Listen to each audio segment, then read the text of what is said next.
ऐनक पहने लाठी पकड़े चलते थे वो शान से, जालिम का पे थर थर थर थर सुनकर उनका नाम रे।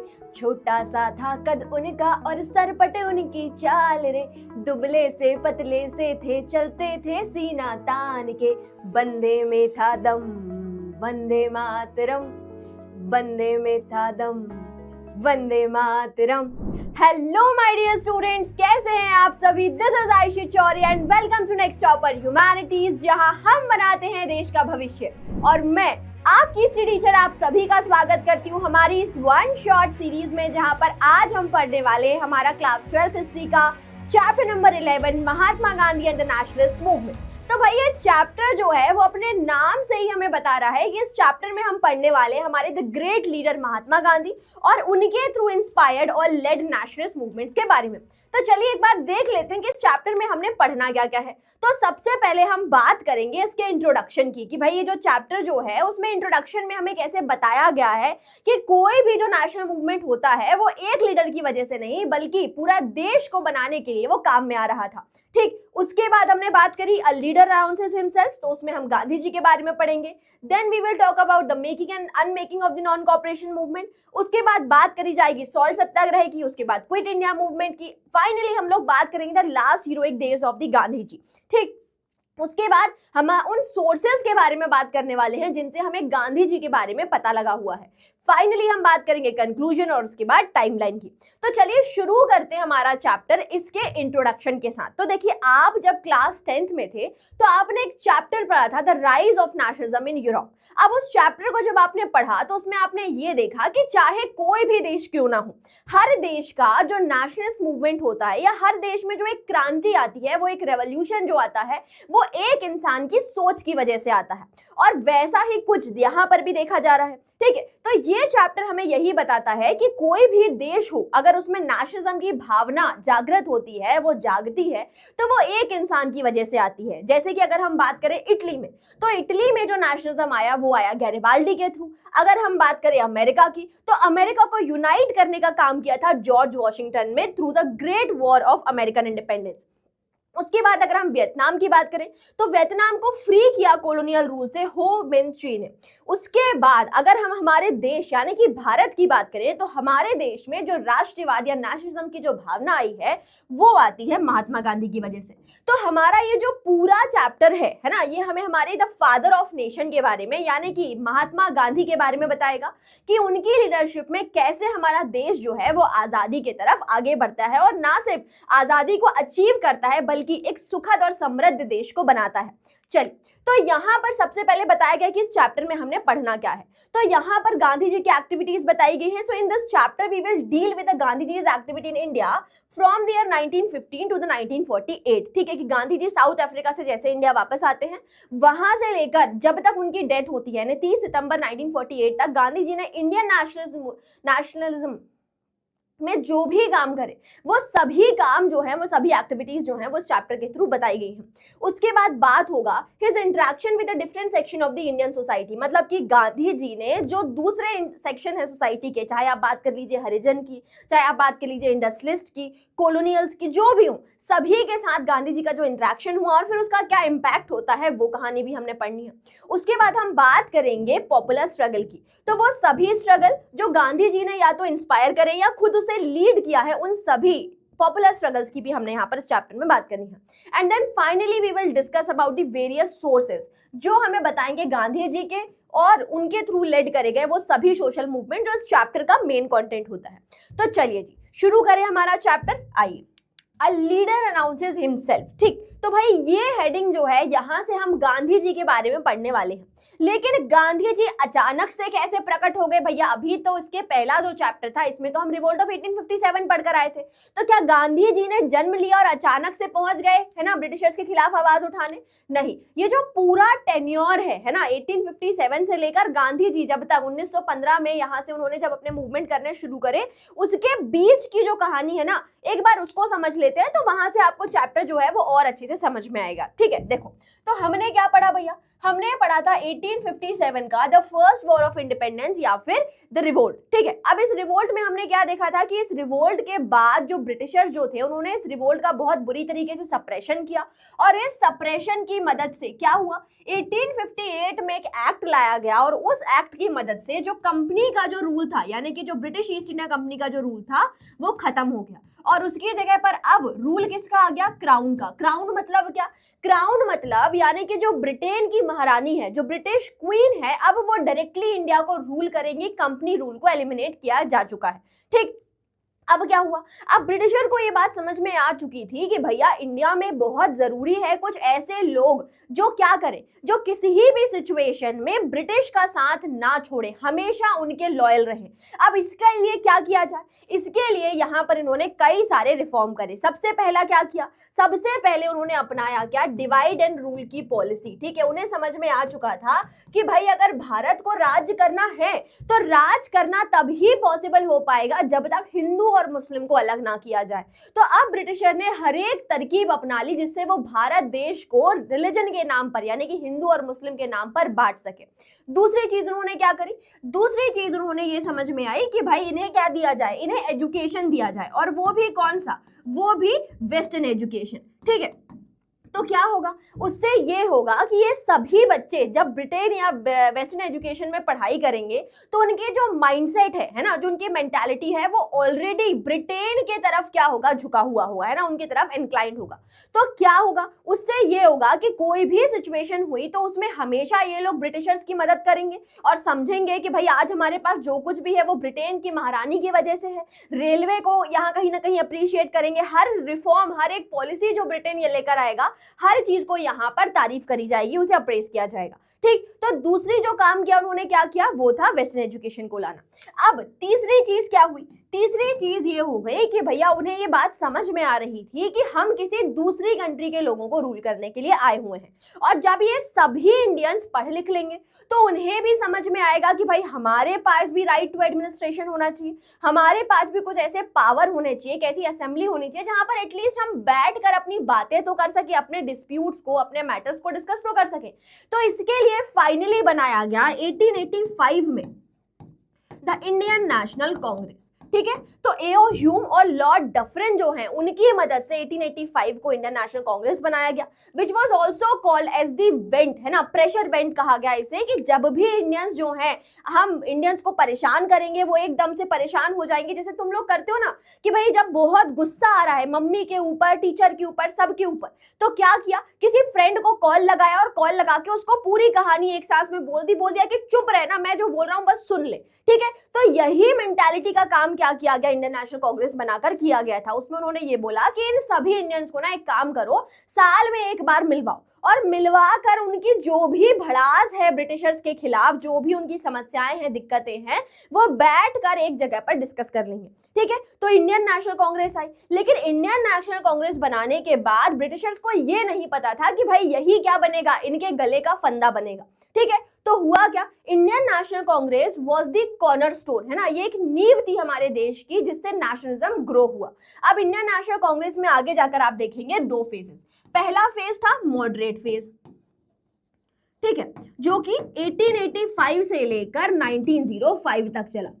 अब ये कांग्रेस का एक ऐसा फेज था जिसमें इसके सभी लीडर, चाहे फिर वो गोपाल कृष्ण गोखले हो, चाहे फिर वो फिरोज शाह मेहता हो, या फिर डब्ल्यूसी बनर्जी हो, हर कोई जो है वो इंडिया में चेंज चाहता था, एक डोमिनियन स्टेटस चाहता था, लेकिन किसकी मदद से, कॉन्स्टिट्यूशनल मेथड्स की मदद से। तो उन्होंने ट्राई किया, उन्हें पता था कि भाई हमारी रानी जो है ना वो बहुत बढ़िया है, दुनिया की सबसे अच्छी रानी हमें मिली हुई है, तो अगर हम हमारी रानी को हमारी दिक्कतों के बारे में बताएंगे, हमारी परेशानियों के बारे में बताएंगे, तो वो जरूर इसका कोई ना कोई सॉल्यूशन निकालेंगे। अब इसके लिए करना क्या है, हमें चुपचाप बैठकर रानी जी को एक चिट्ठी लिख देनी है, रानी जी चिट्ठी पढ़ेंगी और बोलेंगी कि अरे वाह ये दिक्कत है तुमको, लो पकड़ो डोमिनियन स्टेटस। ठीक है। तो ये सोचकर बहुत समय तक मॉडरेट फेज जो था वो हमारे देश में चला, लेकिन इसके कुछ फायदे भी थे। क्या फायदे थे भाई? फायदे ये हुए कि इस मॉडरेट फेज की वजह से दुनिया में, या फिर आप नॉट बेसिकली दुनिया में, भारत देश जो है उसमें एक पॉलिटिकल अवेयरनेस जो है वो क्रिएट हो रही थी। अब इसके बाद क्या देखा गया? इसके बाद 1905 जो है उसमें हुआ बंगाल का डिवीजन। अब इस डिवीजन के बाद क्या हो गया? इस डिवीजन के बाद ये समझ में आया कि भाई ये ब्रिटिशर जो है ना, ये देखने में तो बहुत भोले लग रहे हैं लेकिन ये है नहीं, ये है एक नंबर के खूंखार। तो उन्हें समझ में आ गया कि जब बंगाल को रिलीजन के नाम पे बांटा गया तो अब उन्हें समझ में आ रहा है कि चिट्ठियां विट्ठियां लिखने से, संदेशे भेजने से कुछ काम नहीं होगा। अब जरूरी है कि हम स्ट्रिक्ट एक्शन ले, और उस स्ट्रिक्ट एक्शन का फेज शुरू होता है एक्सट्रीमिस्ट के थ्रू। ठीक है, तो अब ये जो एक्सट्रीमिस्ट हुए, जो शुरू होता है 1905 से लेकर 1919 तक, ठीक है, जहां तक गांधी जी आते हैं। अब यहाँ पर लाल बाल पाल जो हैं वो कंटिन्यूअसली देश में एक वायलेंस एक्टिविटी के थ्रू, एक स्ट्रिक्ट एक्शन के थ्रू ब्रिटिशर्स के खिलाफ लोगों के मन में एनरेज जागृत करते हैं और ये बताते हैं कि जरूरी है कि हम ब्रिटिशर्स को ये पिटिशन के थ्रू अपनी बातें ना पहुंचाएं, बल्कि उनके अगेंस्ट एक स्ट्रिक्ट एक्शन लेना शुरू करें। ठीक, तो ये पूरी कहानी हुई। अब मॉडरेट फेज के बाद जब हम एक्सट्रीमिस्ट फेज में आए तो उसके क्या डेवलपमेंट हुए? तो यहां पर आया क्या? एक तो पहली डिमांड इनकी क्या थी? Self rule. और इस ही सेल्फ रूल से आया होम रूल लीग मूवमेंट, जो कि बाल गंगाधर तिलक और एनी बेसेंट के थ्रू लीड किया गया था। अब यहां से पिक्चर में आते हैं कौन? हमारे हीरो यानी कि गांधी जी। अब गांधी जी जैसे ही साउथ अफ्रीका से इंडिया रिटर्न आते हैं और उसके बाद उन्होंने इंडिया में आकर क्या क्या डेवलपमेंट करे हैं वो सारी कहानी हमने यहां से देखनी है। ठीक है, चलिए जी। तो यहां पर बताया गया कि गांधी जी 1893 में कहाँ गए थे? साउथ अफ्रीका गए हुए थे। लेकिन इसके पहले की कहानी जो है वो समझने की कोशिश करते हैं। चलिए देखिए, तो जो गांधी जी के बारे में जो बेसिक इंफॉर्मेशन है वो आप सभी को पता है। ठीक, चलिए तो क्या पढ़ते हैं। 2 अक्टूबर 1869 को गांधी जी का जन्म होता है पोरबंदर, गुजरात में। ठीक, उसके बाद अपनी जो एलिमेंट्री एजुकेशन है, जो शुरुआती पढ़ाई है, वो यहाँ पर इंडिया में गुजरात से करते हैं। उसके बाद 1891 में गांधी जी जाते हैं इंग्लैंड और वहां से बनकर आते हैं बैरिस्टर। ठीक है, तो वो लॉयर जो अपनी पढ़ाई कहाँ पर पूरी करता है? जो अपनी लॉ की पढ़ाई पूरी करते हैं लंदन जाकर या इंग्लैंड जाकर, उन्हें कहा जाता है बैरिस्टर। ठीक, उसके बाद क्या हुआ? उसके बाद गांधी जी आए इंडिया और इंडिया में आकर उन्होंने देखा कि भाई यहाँ पर कोई अच्छी एम्प्लॉयमेंट अपॉर्चुनिटी उन्हें मिल नहीं रही है, कोई अच्छी सी जॉब जो है वो नहीं ढूंढ पा रहे हैं। इसके बाद 1893 में सेठ अब्दुल्ला के कहने पर गांधी जी जाते हैं साउथ अफ्रीका और साउथ अफ्रीका पहुंचकर वहां पर उनकी जो फैक्ट्री है, जो कि एक किसी लीगल केस में फंसी हुई थी, उसको निकालने की कोशिश करते हैं। ठीक, तो यहां पर आपको जो कहानी दी हुई है वो दी है 1893 से। चलिए उसे पढ़ने की शुरुआत करते हैं। देखिए, जब गांधी जी यहां से गए 1893 में एज अ लॉयर, कहां पर? South Africa. तो वहां पर जाकर 1893 से 1914 तक यहां पर रहते हैं। कुल 22 साल जो है गांधी जी यहां पर रहे। ठीक, अब वहां पर अगर मैं आपको बताऊं तो भाई गांधी जी के लिए जो साउथ अफ्रीका है ना, वो एक तरीके से नर्सरी बना। क्यों? क्योंकि वहां से उन्होंने नेशनलिज्म की जो भावना है, अपने साथ जो इनजस्टिस हो रहा है, उसको समझने की कोशिश करी। गांधी जी जैसे ही साउथ अफ्रीका पहुंचे तो वहां पर उन्हें रेशियल डिस्क्रिमिनेशन का फेस करना पड़ा। जो आप सभी को पता है कि गांधी जी को एक ट्रेन से निकाल दिया गया था। क्यों? क्योंकि उस ट्रेन में, जिस बोगी में वो सवार थे, वहां पर सिर्फ और सिर्फ व्हाइट मैन अलाउड थे। उसके बाद यहाँ पर साउथ अफ्रीका में उन्होंने और कई तरीके की इनजस्टिस फेस करी। ना सिर्फ उन्होंने, बल्कि जो इंडियंस उनके साथ रह रहे थे वो सभी इन रेशियल डिस्क्रिमिनेशन और उसके साथ साथ जो इनजस्टिस है उसको फेस कर रहे थे। तो इसके लिए गांधी जी ने कई सारे मूवमेंट जो है वो लॉन्च करे अगेंस्ट द अपार्थाइड मूवमेंट। वहां पर उन्होंने एक न्यूज़पेपर भी चलाया जिसका नाम था इंडियन ओपिनियन। और ये सभी चीज जो है वो गांधी जी को एक पॉपुलर लीडर जो है वो कहीं ना कहीं बनाने में मदद कर रहे थे। अब इन्हीं की सभी चीजों के ऊपर जो एक फेमस हिस्टोरियन है जिनका नाम है Chandran Devanesan, he told that South Africa was the making of the Mahatma. क्यों? क्योंकि भाई गांधी जी ने जो भी नेशनलिज्म के बारे में सीखा या सबसे पहले इंप्लीमेंट किया वो किया साउथ अफ्रीका में। ठीक, तो यहाँ पर कुछ चीजें बताई हुई हैं जो बताती हैं कि गांधी जी साउथ अफ्रीका में कैसे फेमस हुए, कैसे उन्होंने रेशियल डिस्क्रिमिनेशन या इनजस्टिस के खिलाफ आवाज उठाई थी। सबसे पहले he use a technique of non violent protest और दी सत्याग्रह। ठीक है, सत्याग्रह जिसके बारे में हम सुन रहे हैं, जहां पर गांधी जी ने ये कहा कि अगर आप सही हैं तो गलत आपके सामने कभी भी टिक नहीं सकता, यानी कि सच जो है वो कभी नहीं झुकेगा। ठीक, तो इस सत्याग्रह के सामने गांधी जी ने ये बोला कि आपका सच जो है ना, अगर आप सच्चे हैं, अगर आप जो कह रहे हैं वो सही है, तो उसके लिए आपको किसी के सामने झुकने की जरूरत नहीं है, ना ही आपको किसी के ऊपर अटैक करने की जरूरत है, ना ही किसी को वायलेंस करने की जरूरत है। आप जो है चुपचाप बस अड़े रहिए, डटे रहिए। ठीक, उसके बाद दूसरी चीज है कि Gandhi ji promoted the harmony between the different religions. Gandhi ji ने बोला कि हम सभी को मिलजुल कर एक साथ भाई भाई बनकर रहना चाहिए, ठीक है, और जो गलत है, जो गलत कर रहा है, उसके खिलाफ आवाज उठानी चाहिए।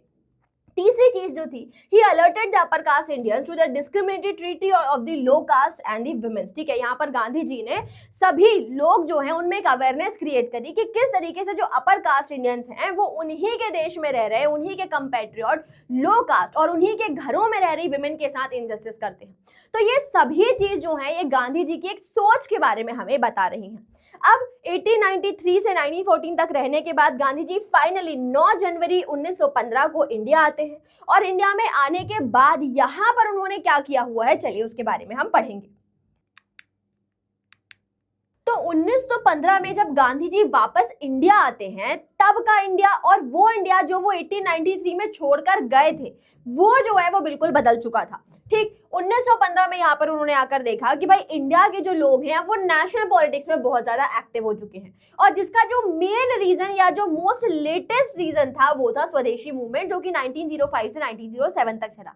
अब क्यों हुआ था भाई स्वदेशी मूवमेंट? तो भाई बंगाल जो है उसका पार्टीशन किया गया था लॉर्ड कर्जन के थ्रू, ठीक है, और ये बोला गया कि ये जो पार्टीशन किया जा रहा है ये एडमिनिस्ट्रेटिव ईज के लिए, या फिर आप बोल लीजिए कि भाई क्योंकि बंगाल जो है वो एक बहुत बड़ा प्रोविंस है, इसमें बंगाल, बिहार, उड़ीसा, ये 3 एक अलग अलग रीजन्स हैं। तो उन्होंने ये बोला क्योंकि इतने बड़े प्रोविंस को इजीली रूल कर पाना इज नॉट पॉसिबल, इस कारण से हम उसे डिवाइड कर रहे हैं। बट उसके पीछे का जो एक्चुअल या जो हिडन रीजन था वो ये था कि सबसे ज्यादा जो नेशनलिस्ट एक्टिविटीज हो रही थी वो सभी की सभी बंगाल से हो रही थी, और यहाँ पर ये चाहा जा रहा था ब्रिटिश गवर्नमेंट की मदद से कि अगर बंगाल को हम डिवाइड करते हैं on the basis of the Hindu and Muslim religion, तो ये जो नेशनलिस्ट एक्टिविटीज है उन्हें आसानी से कर्ब किया जाएगा। अब इन्हीं सभी चीजों के लिए सारे के सारे जो बंगाल की तरफ से जो नेशनलिस्ट लीडर्स थे वो सभी यहाँ पर एक्टिव हो गए, और उन्हें समझ में आ रहा है कि भाई कुछ तो, जैसे होता है ना दया कुछ तो गड़बड़ है, वैसी ही कुछ कहानी यहाँ पर चल रही थी। ठीक है, तो हमारे जितने भी नेशनलिस्ट लीडर्स थे वो सभी यहाँ पर आवाज उठाने के लिए तैयार हो गए, और उन्होंने बोला कि अब हमें चाहिए क्या, स्वदेशी मूवमेंट। मतलब कि ब्रिटिशर्स ने जो हमारे डोमेस्टिक गुड्स को, जो हमारी डोमेस्टिक इंडस्ट्रीज थी उनको खराब करके, तबाह करके, और जो अपने फॉरेन गुड्स हमें बेचने शुरू करे थे उनके रिवाइवल की बात करी जा रही थी। तो जितने भी जो ब्रिटिश प्रोडक्ट थे, चाहे फिर वो टेक्सटाइल हो, चाहे फिर वो लिकर हो, हर एक चीज की जो है वो होली जलाई जा रही थी। ठीक, दूसरा जो कॉज था वो था इंडियन नेशनल कांग्रेस का फॉर्मेशन, जो कि 1885 में ही हो चुका था जब गांधी जी इंडिया में थे।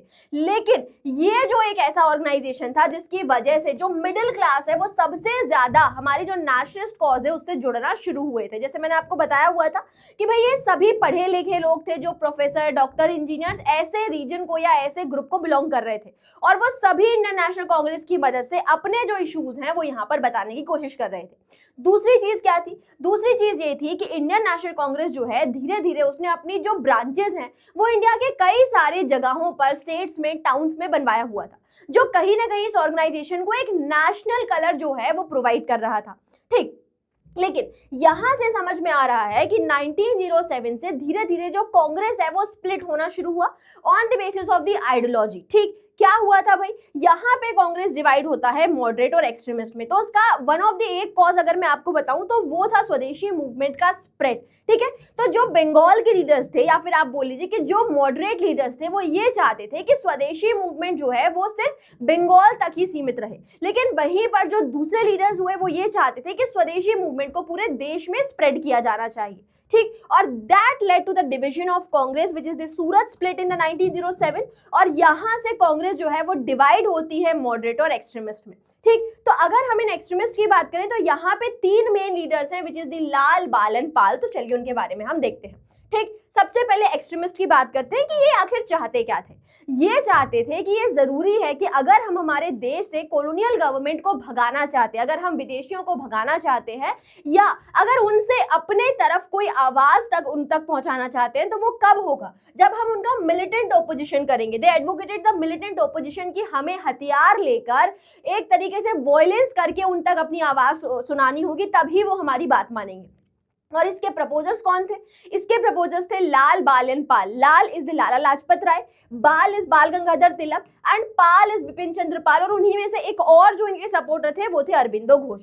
तो ये थे एक्सट्रीमिस्ट। अब इनके जो विपरीत हुए है ना, जिनसे ये एग्री नहीं कर रहे थे, वो कौन थे? वो मॉडरेट्स थे। और मॉडरेट जो अभी तक कांग्रेस का फेस चल रहा था, जहां पर ये बात कर रहे थे कि भाई देखो ब्रिटिश गवर्नमेंट जो है ना वो अच्छी है, प्यारी है, बहुत ही स्वीट है ना, तो अगर हम उनको परसुएड करेंगे, अगर हम उन्हें प्यार से चिट्ठियां लिखेंगे, संदेश लिखेंगे, पिटिशन लिखेंगे, तो एक ना एक दिन तो क्या होगा कि भाई वो अचानक से क्या होंगे, हमारे पास आ जाएंगे और हमारी बात सुनना शुरू कर देंगे। ठीक है, अब इनके एडवोकेटर्स कौन थे? तो भाई यहाँ पर गोपाल कृष्ण गोखले हैं, मोहम्मद अली जिन्ना है, दादा भाई नरोजी है, सुरेंद्र नाथ बनर्जी है, बदरुद्दीन तैयब, फिरोज शाह मेहता। ठीक है, तो ये कई सारे लीडर्स जो थे वो जो मॉडरेट आइडियोलॉजी के थे कांग्रेस में। ठीक, अब यहां पर समझते हैं कि गांधी जी के आने के बाद यहां पे चीजें कैसी बदलनी शुरू हुई। ठीक है, देखिए, तो 1915 में कौन आ गए भैया? गांधी जी आ गए। और आते से ही जैसे ही स्टेशन पे उतरे तो अब समझ में नहीं आ रहा है कि क्या करूं, है ना, समझ में नहीं आ रहा है। तो उन्हें एक भले आदमी मिले, एक भले मानुस मिले, जिनका नाम था गोपाल कृष्ण गोखले। और उन्हीं के कहने पर गांधी जी जो थे वो साउथ अफ्रीका छोड़कर इंडिया आए हुए थे। So on the advice of his political mentor Gopal Krishna Gokhale, Gandhi ji पूरे देश को घूमते हैं, है ना। उन्होंने बोला कि देखिए गुरुजी, आपने मुझे यहाँ तो बुला लिया, लेकिन अगर मैं डायरेक्ट नेशनल पॉलिटिक्स में उतर गया तो मुझे तो कुछ समझ में नहीं आएगा, क्योंकि मुझे तो इंडिया के बारे में कुछ पता ही नहीं, है ना। पहले मैं गुजरात में रहा, वहां पे ज्यादा कुछ जान नहीं पाया, फिर लंदन चला गया, फिर वापस आया तो साउथ अफ्रीका चला गया। तो अगर आप मुझे यहाँ का लीडर बनाना चाहते हैं तो मुझे कुछ एडवाइस तो करिए। तो उन्होंने बोला कि देखो बेटा मोहन, इतना घबराने की जरूरत नहीं है, तुम क्या करो, एक बैलगाड़ी पकड़ो और बढ़िया से पूरे देश का चक्कर लगा के आओ। एक बढ़िया से मैं तुम्हें इंडिया टूर जो है वो स्पॉन्सर करता हूँ, और उसकी मदद से तुमने क्या करना है, पूरा भारत देश जो है, जो असल में कहाँ बसता है, उसके गांव में बसता है, वहां जाओ, वहां लोगों से मिलो और उन्हें समझने की कोशिश करो। गांधी जी ने बिल्कुल उनकी बात मानी और कुछ इसी ही तरीके से अपना पूरा जो इंडिया टूर था उसको कंप्लीट किया। ठीक है, So Mahatma Gandhi traveled around the British India to know the problem of its people. अब यहाँ पे एक और इवेंट होता है जो गांधी जी की जिंदगी में ना एक मेजर सा ट्विस्ट लेकर आता है। क्या ट्विस्ट है, चलो पढ़ने की कोशिश करते हैं। तो यहाँ पे बताया गया कि एक यूनिवर्सिटी का इनॉग्रेशन हो रहा था। क्या थी वो यूनिवर्सिटी? जी, आज की बनारस हिंदू यूनिवर्सिटी। ठीक है, तो बनारस हिंदू यूनिवर्सिटी, क्योंकि उस समय पर क्या देखा गया था, वेस्टर्न एजुकेशन का क्रेज था। तो हमारे यहाँ के जो नेशनलिस्ट लीडर्स थे वो ये चाहते थे कि हम जो हमारे इंडियन स्टूडेंट्स हैं उन्हें इंडियन एजुकेशन भी देना शुरू करें, और इसी ही के लिए भारत में एक यूनिवर्सिटी खुली जिसका नाम था Banaras Hindu university on the efforts of the Madan Mohan Malviya in the year of the 1960। ठीक है, तो फरवरी 1960 में जब इस यूनिवर्सिटी का इनॉग्रेशन हो रहा था तो उस समय पर भारत देश से जितने भी फेमस पर्सनालिटीज थी जो नेशनल मूवमेंट से जुड़ी हुई थी, उन्हें सभी को इस इनॉग्रल मीट में बुलवाया गया और सभी लोग यहाँ पर आए भी। और उनमें से एक थे गांधी जी, जिन्हें यहाँ पर क्यों बुलाया गया था, क्योंकि भैया गांधी जी तो इंडिया में उस समय पर फेमस भी नहीं थे, ज्यादा लोग जानते भी नहीं थे। उन्हें इसलिए बुलाया गया क्योंकि गांधी जी ने साउथ अफ्रीका में तो कमाल करके रखा हुआ था। ठीक है, तो इस बात पर या इस अचीवमेंट पर गांधी जी को भी इस मीटिंग में बुलाया गया था।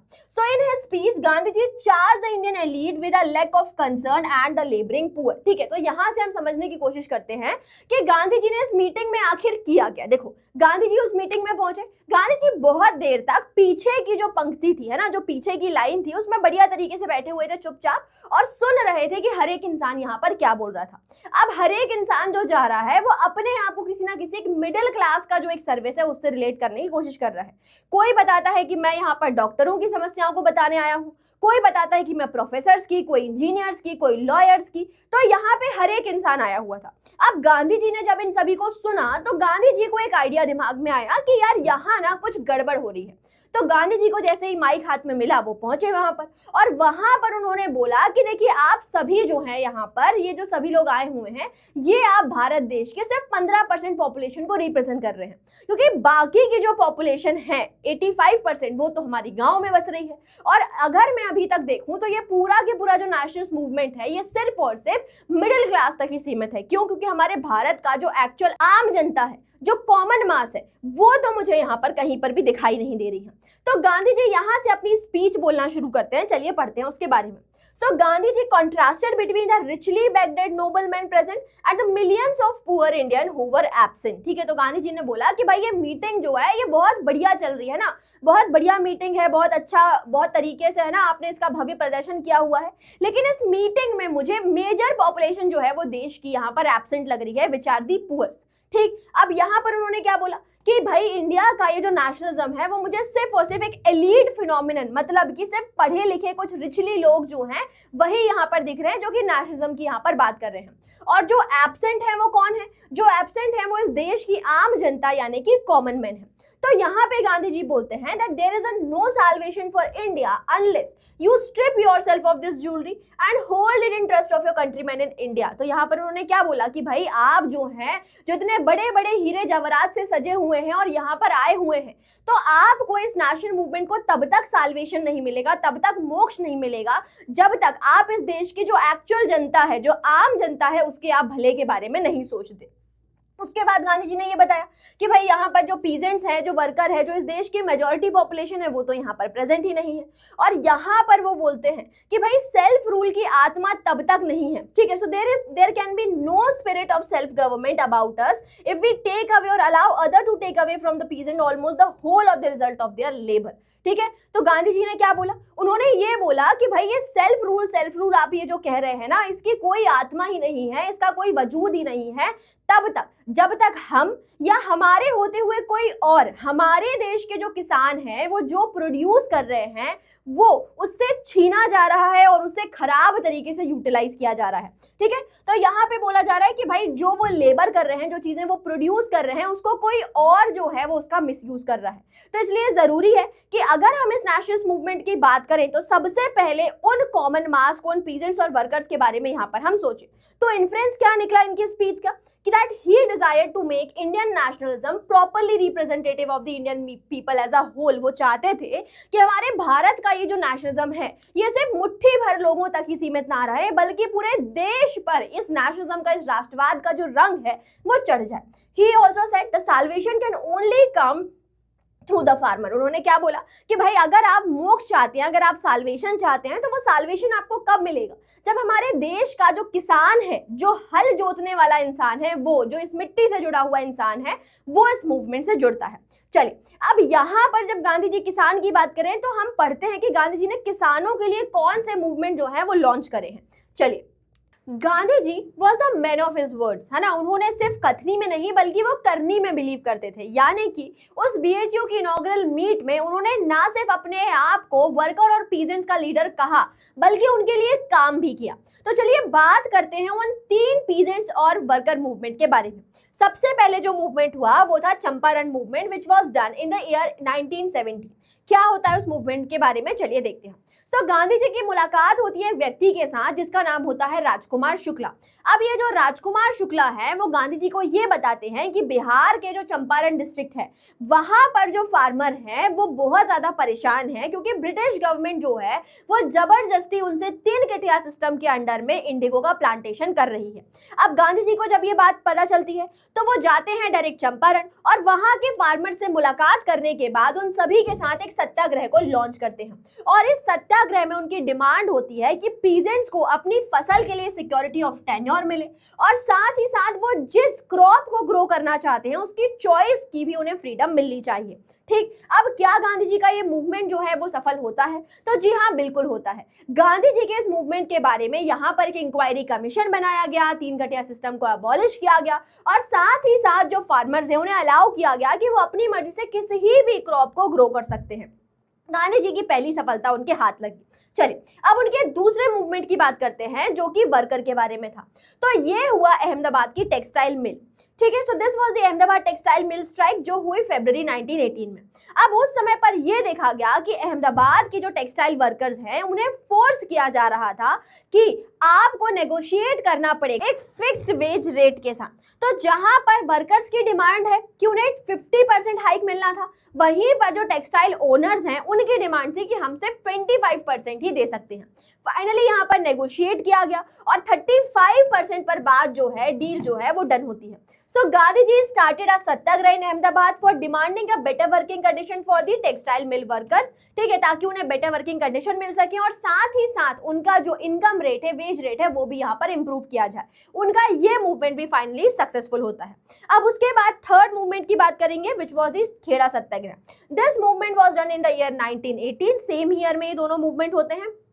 अब यहाँ पर गांधी जी खेड़ा पहुंचते हैं और वहां पे खेड़ा के जो फार्मर्स हैं उनके साथ मिलकर एक सत्याग्रह करते हैं, क्योंकि उस समय पर खेड़ा में आ चुका था फेमाइन, और फेमाइन के समय पर जब फार्मर्स अपने टैक्सेस को नहीं पे कर पा रहे थे, तो in the time of the extreme situation British government की रिस्पॉन्सिबिलिटी बनती है कि वो उनके टैक्सेस को रिमिट करे, जो कि नहीं किया गया। और इसी की वजह से ये मूवमेंट लॉन्च हुआ, सत्याग्रह लॉन्च हुआ और फाइनली यहाँ पर गांधी जी के साथ इस मूवमेंट के सभी पीजेंट्स को एक सफलता मिलती है। तो इन तीनों मूवमेंट के बाद जो कि 1917 से 1918 तक लड़े गए हैं, ये सभी मूवमेंट जो हैं वो गांधी जी को एक पॉपुलर लीडर, एक मास लीडर बनाना शुरू कर देते हैं। अब यहां से हमने आगे पढ़ना है and this is the making and unmaking of the non cooperation movement, जिसमें गांधी जी के बारे में हमें ये पढ़ना है कि गांधी जी कैसे और पॉपुलर होते हैं लोगों के बीच में। चलिए देखते हैं। चलिए तो शुरू करते हैं रॉलेट एक्ट के साथ। अब रॉलेट एक्ट क्या है और क्यों लाया गया, इसको समझने की कोशिश करते हैं। देखिए 1914 से लेकर 1918 का ये जो समय है, उस समय पर चल रहा था फर्स्ट वर्ल्ड वॉर। और फर्स्ट वर्ल्ड वॉर के समय क्योंकि पूरी की पूरी जो ब्रिटिश गवर्नमेंट है उसका अटेंशन कहां पर था, अपने एनिमीज को हराने के लिए था, इसलिए वो ये नहीं चाहते थे कि उनके पीछे से इंडिया में किसी भी तरीके की रेवोल्यूशनरी एक्टिविटी हो। अब इसके लिए उन्होंने क्या लेकर आए, इसके लिए उन्होंने डिफेंस ऑफ इंडिया एक्ट जो है उसको लेकर आए थे। अब उस एक्ट के थ्रू उन्होंने ये बोला कि भाई अगर कोई भी किसी भी तरीके की रेवोल्यूशनरी एक्टिविटी करता है तो उसे डिटेन किया जाएगा। लेकिन ये एक्ट सिर्फ और सिर्फ फर्स्ट वर्ल्ड वॉर जैसी एक्सेप्शनल सिचुएशंस के लिए लाया गया था। अब बट जैसे ही फर्स्ट वर्ल्ड वॉर खत्म हुआ तो ब्रिटिश गवर्नमेंट को ये टेंशन होने लगी कि भैया इसके बाद क्या, अब तो ये सारे के सारे दोबारा से ऐसी एक्टिविटीज में एंगेज होना शुरू हो जाएंगे। तो इसीलिए सर रॉलेट के साथ मिलकर इस ही एक्ट को परमानेंट किया गया on the name of the anarchical and revolutionary crime act of the 1919, यानी कि रेवोल्यूशनरी एक्ट, यानी कि इसको काट देना, यानी कि रॉलेट एक्ट। अब रॉलेट एक्ट में क्या हो रहा है उसको समझते हैं। तो रॉलेट एक्ट के थ्रू ये बोला गया कि भाई इंडिया में अगर किसी भी तरीके की नेशनलिस्ट एक्टिविटीज हो रही हैं तो ब्रिटिशर्स उन्हें एक अनलिमिटेड पीरियड के लिए डिटेन कर सकता है, वो भी बिना किसी वकील या दलील के। अब ऐसी सिचुएशन में ये समझा जा रहा है कि भाई ये कैसी गवर्नमेंट है जो उन्हीं के लोगों को आवाज उठाने के लिए मना कर रही है। साथ ही साथ किसी भी पब्लिक गैदरिंग होने पर भी ऐसी एक्टिविटीज को भी कर्ब किया जाएगा। इसके लिए क्या देखा गया, इसके लिए ये देखा गया कि भाई पूरे इंडिया में एक मास स्ट्रगल लॉन्च किया गया जिसे कहा गया रॉलेट सत्याग्रह। ठीक, चलिए तो यहां पर वही चीजें बताई है that after the first world war to curb the nationalist activities Britishers impose the censorship and detention without trial on the recommendation of a committee chaired by sir Sidney Rowlatt and this act was known as the Rowlatt act. अब इसके लिए गांधी जी के साथ मिलकर एक mass movement launch किया गया जिसका नाम हुआ Rowlatt Satyagraha. So on April 6 Gandhi ji called for a country wide agitation और अ हड़ताल अगेंस्ट दिस ब्लैक लॉ, है ना, क्या कौन सा हुआ ब्लैक लॉ, आपका Rowlatt Satyagraha. Shops were shut down, schools were closed in response to the बंद calls and this made the Gandhi ji a truly national leader। ये एक ऐसा मूवमेंट हुआ जिसकी वजह से गांधी जी अब एक बहुत ही पॉपुलर लीडर पूरे इंडिया में बन चुके हैं। साथ ही साथ ये देखा गया कि भाई जब इस तरीके का एक मूवमेंट लॉन्च किया गया, एक सत्याग्रह लॉन्च किया गया, तो गवर्नमेंट ने क्या एक्शन लिया, गवर्नमेंट ने हर जगह जाकर रिप्रेसिव एक्टिविटीज करी हुई थी। साथ ही साथ कर्फ्यू लगाया गया, कई सारे prominent leaders including the Gandhi ji को अरेस्ट किया गया। अब इसी से जुड़ा हुआ एक और इवेंट समझने की कोशिश करते हैं, वो है जलियांवाला बाग मैसाकर। देखिए मैंने आपको बताया हुआ था कि भाई इस रॉलेट एक्ट के थ्रू अगर कोई भी मास गैदरिंग करता है तो उस एक्टिविटी को सप्रेस किया जाएगा। और वैसा ही कुछ कहाँ हुआ, जलियांवाला बाग यानी कि अमृतसर में। अमृतसर में दो पॉपुलर लीडर डॉक्टर सत्यपाल और सैफुद्दीन कचलू को अरेस्ट किया गया। अब इनके अगेंस्ट में सभी के, आप अगेंस्ट में भी बोल सकते हैं या फिर ऐसे हम लोग माने कि जनरली सभी लोग, क्योंकि उस समय पर बैसाखी का त्यौहार था तो सारे जो लोग थे वो मिलजुल कर त्यौहार मनाने के लिए जलियांवाला बाग में इकट्ठे हुए थे। अब इसी ही बात का पता जब जनरल डायर को पता चला तो उन्होंने वहां पर मार्शल लॉ लगा दिया और बाद में अपनी पूरी की पूरी ट्रूप्स लेकर जलियांवाला बाग पहुंच गए। So in Amritsar on 13 April 1990 when British brigadier Dyer ordered his troops to open fire a nationalist meeting, और इस मीटिंग में 400 से ज्यादा लोग जो है वो मौत के घाट उतारे गए थे। तो इस तरीके की एक्टिविटी को देखकर पूरे देश में ब्रिटिश गवर्नमेंट के खिलाफ बहुत ही गुस्सा आया, और यही गुस्सा फूटा किसके फॉर्म में, नॉन कॉपरेशन मूवमेंट के फॉर्म में। तो चलिए देखते हैं। चलिए जी, तो 1920 में एक मूवमेंट लॉन्च किया जाता है which is called as non cooperation movement. अब वो सभी लोग जो कॉलोनियल गवर्नमेंट या ब्रिटिश गवर्नमेंट को अपोज करते हैं वो इस मूवमेंट के साथ जुड़ते हैं, और उसमें क्या हुआ चलिए उसके बारे में देखते हैं। So Indian who wish to end the colonialism were asked to stop attending the schools, colleges and law courts and not to pay the taxes. ठीक है, यहाँ पर गांधी जी ने ये समझाया लोगों को कि देखिए हमारे देश में ये जो ब्रिटिश सत्ता है, हमारे देश में जो ब्रिटिश गवर्नमेंट है, ये हमारे देश में क्यों बनी हुई है, वो इसलिए बनी हुई है क्योंकि हम उन्हें सर्विसेज प्रोवाइड कर रहे हैं, हम उनके बनाए हुए स्कूल कॉलेजेस में पढ़ रहे हैं, हम उन्हें लॉयर बन के सर्व कर रहे हैं, हम उन्हें अलग अलग गवर्नमेंट ऑफिसेज में सर्व कर रहे हैं। तो अगर हम इस ब्रिटिश गवर्नमेंट के साथ कॉपरेशन करना छोड़ दें तो विद इन 1 ईयर हमारा देश जो है वो स्वराज गेन कर लेगा, यानी कि सेल्फ रूल पा जाएगा। और इस ही आइडिया के साथ Gandhi ji non cooperation movement की शुरुआत करते हैं। So Gandhi ji said that India would win swaraj within a year if a non cooperation was effectively carried out. अब गांधी जी को यहां पर एक बहुत ही बढ़िया अपॉर्चुनिटी लग रही थी जिससे वो हिंदू और मुस्लिम्स को भी यूनाइट कर सकते थे, और वो था खिलाफत इशू। तो गांधी जी ने हिंदू और मुस्लिम को यूनाइट करने के लिए he couple the non cooperation movement with the Khilafat to bring the Hindu Muslim communities together to end the colonial rule. अब क्या है खिलाफत इशू, उसे समझने की कोशिश करते हैं। देखिए, फर्स्ट वर्ल्ड वॉर जो है उसमें जो ब्रिटिश गवर्नमेंट है उसने हराया हुआ था किसे, ओटोमन एम्पायर को।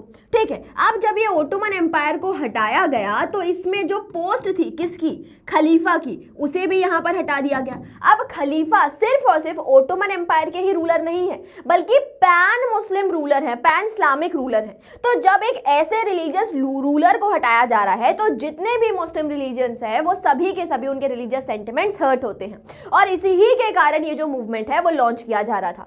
सो the Khilafat movement between the 1919 and 1920 was a movement of Indian Muslims led by Mohammad Ali and the Shaukat Ali. ठीक है, दे डिमांडेड द फॉलोइंग। अब उन्होंने क्या डिमांड करिया, चलिए उसकी बात करते हैं। So the Turkish sultan or khalifa must retain control over the Muslim sacred places in the erstwhile Ottoman empire, the Jazirat ul Arab, Iraq, Asia and Palestine, Arabia, Syria, Iraq and Palestine must remain under the Muslim sovereignty. ठीक है, उन्होंने क्या बोला कि भाई आप देखिए आपको जो भी चेंजेस करने हैं वो आप करते रहिए, लेकिन हमारे जो खलीफा है उन्हें उनकी पोजीशन पर बने रहने दीजिए, और साथ ही साथ वो एरिया जिसे वो जिजारत उल अरब कहते हैं जो मुस्लिम के सेंटिमेंट से बहुत ज्यादा जुड़ी हुई है, which covers the region of the Arabia, Syria, Iraq and Palestine, उसको मुस्लिम सॉवरेनिटी के अंडर में ही रहने दीजिए। And the khalifa must be led with the sufficient territory to enable him to defend the Islamic faith, और साथ ही साथ उनके पास कम से कम आप इतनी टेरिटरी तो रहने दीजिए कि भाई वो इस्लामिक फेथ की जो सॉवरेनिटी है उसको मेंटेन कर पाए। बट ब्रिटिश गवर्नमेंट ये चाहती नहीं थी, और इसी ही कारण से वो खिलाफत जो खलीफा है उन्हें उनकी पोजीशन से हटाने की बात कर रहे थे। So the Congress supported the movement and Mahatma Gandhi sought to conjoin it with the non cooperation movement. चलिए देखते हैं अब यहाँ पर क्या हुआ। यहाँ पर हम समझने की कोशिश करते हैं कि गांधी जी ने कैसे इस पॉपुलर स्ट्रगल को निट किया हुआ है, कैसे सभी लोगों को अलग अलग एक्टिविटीज के थ्रू इस मूवमेंट के साथ जोड़ा हुआ है। तो हर किसी को कहा गया कि आप जो भी काम कर रहे हैं, जो ब्रिटिशर्स को किसी भी तरीके की सर्विसेज प्रोवाइड कर रहा है, उन सभी को छोड़ दीजिए। ठीक, तो यहाँ पर अगर आप देखेंगे कि भाई स्टूडेंट्स जो थे वो स्कूल और कॉलेजेस जाना बंद करने लगे जो ब्रिटिश गवर्नमेंट के थ्रू रन करे जा रहे थे। लॉयर्स ने अपनी प्रैक्टिसेस करना बंद कर दी। The working class went on strike in many towns and cities and total 396 strikes in 1921 involving 6 lakh worker lost a life of the 7 million work days। साथ ही साथ अगर आप रीजनल लेवल पे देखेंगे तो वहां पर भी कुछ ऐसा ही हुआ। कंट्री साइड में कई सारे फार्मर्स, अगर आप स्पेशली अवध की बात करें तो वहां पर उन्होंने टैक्सेस देने के लिए बंद कर दिया। कुमाऊं में जो पीजेंट थे refuse to carry loads of the colonial officials. और वहीं पर अगर हम हिल ट्राइब की बात करें नॉर्दर्न आंध्रा की, सो दे वायलेटेड द फॉरेस्ट लॉज। ठीक, तो ये सारी एक्टिविटीज जो हैं वो नॉन कॉपरेशन मूवमेंट के थ्रू यहाँ पर देखी जा रही हैं। चलिए अब और देखते हैं आगे। तो यहाँ पर गांधी जी के जो अमेरिकन बायोग्राफर हैं लुई फिशर, उन्होंने इस नॉन कॉपरेशन मूवमेंट के बारे में क्या स्टेटमेंट देते हैं जो कि इंपॉर्टेंट भी है, चलिए उसकी बात करते हैं। तो Mahatma Gandhi American biographer wrote non cooperation become an epoch of the life of India and Gandhi ji. Non cooperation movement was negative enough to be peaceful. उन्होंने क्या बोला कि भाई अगर हम इस नॉन कॉपरेशन मूवमेंट की बात करें तो ये एक तरीके से पीसफुल तो नहीं है ना, आप इसे पीसफुल तो नहीं कह सकते, लेकिन ये मूवमेंट उतना पॉजिटिव है कि इसने लोगों के मन में कहीं ना कहीं पॉलिटिकल अवेयरनेस जो है उसे जनरेट कर दिया है। So this is positive enough to be affected. It entitled denial, renunciation and self discipline. It was training for self rule. और ये कहीं ना कहीं भारतीयों को ये सिखा रहा है कि जब ब्रिटिशर्स हमारे देश से चले जाएंगे तो उसके बाद अब अपने देश को कैसे रूल करेंगे। क्योंकि देखिए यहां पर अगर हम बात करें तो नॉन कॉपरेशन मूवमेंट में ब्रिटिशर्स को जो सर्विसेज दी जा रही थी वो तो बॉयकॉट करी गई, वो तो छोड़ी गई, लेकिन साथ ही साथ उसके जगह पर एक कॉम्प्लीमेंट्री सर्विसेज या फिर आप बोल सकते हो कि वो सभी सर्विसेज इंडियन खुद भी प्रोवाइड करने लगे थे। जैसे कि अगर हम स्टूडेंट्स की बात करें तो उन्होंने ब्रिटिश गवर्नमेंट स्कूल्स तो छोड़े, लेकिन बदले में वहीं पर कई सारे इंडियन एजुकेशन इंस्टीट्यूशंस भी खुल चुके थे। तो ये बता रहा है कि भाई ब्रिटिशर्स जब हमारे देश से चले जाएंगे तो उनके जाने के बाद हमारा देश जो है वो अनाथ नहीं होने वाला है, क्योंकि हम इंडियंस जो हैं वो हमारे देश को रन करने वाले हैं। चलिए now What was the impact of non-cooperation movement? देखिए इतना बड़ा जो मूवमेंट था उसने क्या इम्पैक्ट किया ब्रिटिश गवर्नमेंट के ऊपर, उसे समझते हैं। So the British Raj was taken to its foundation first time after the revolt of 1857. 1857 के रिवोल्ट में जब ब्रिटिश गवर्नमेंट को ये पता चला था कि हाँ ये भारतीय जिन्हें हम ऐसे ही समझ रहे थे ऐसा नहीं है, ये कभी भी हमारे खिलाफ एकजुट होकर आवाज उठा सकते हैं। और वैसा ही कुछ दोबारा से उन्होंने रियलाइज किया जब उन्होंने नॉन कॉपरेशन मूवमेंट देखा, जहां पर देश का हर एक इंसान जो है उस मूवमेंट में ब्रिटिशर्स के खिलाफ अपनी आवाज उठा रहा था।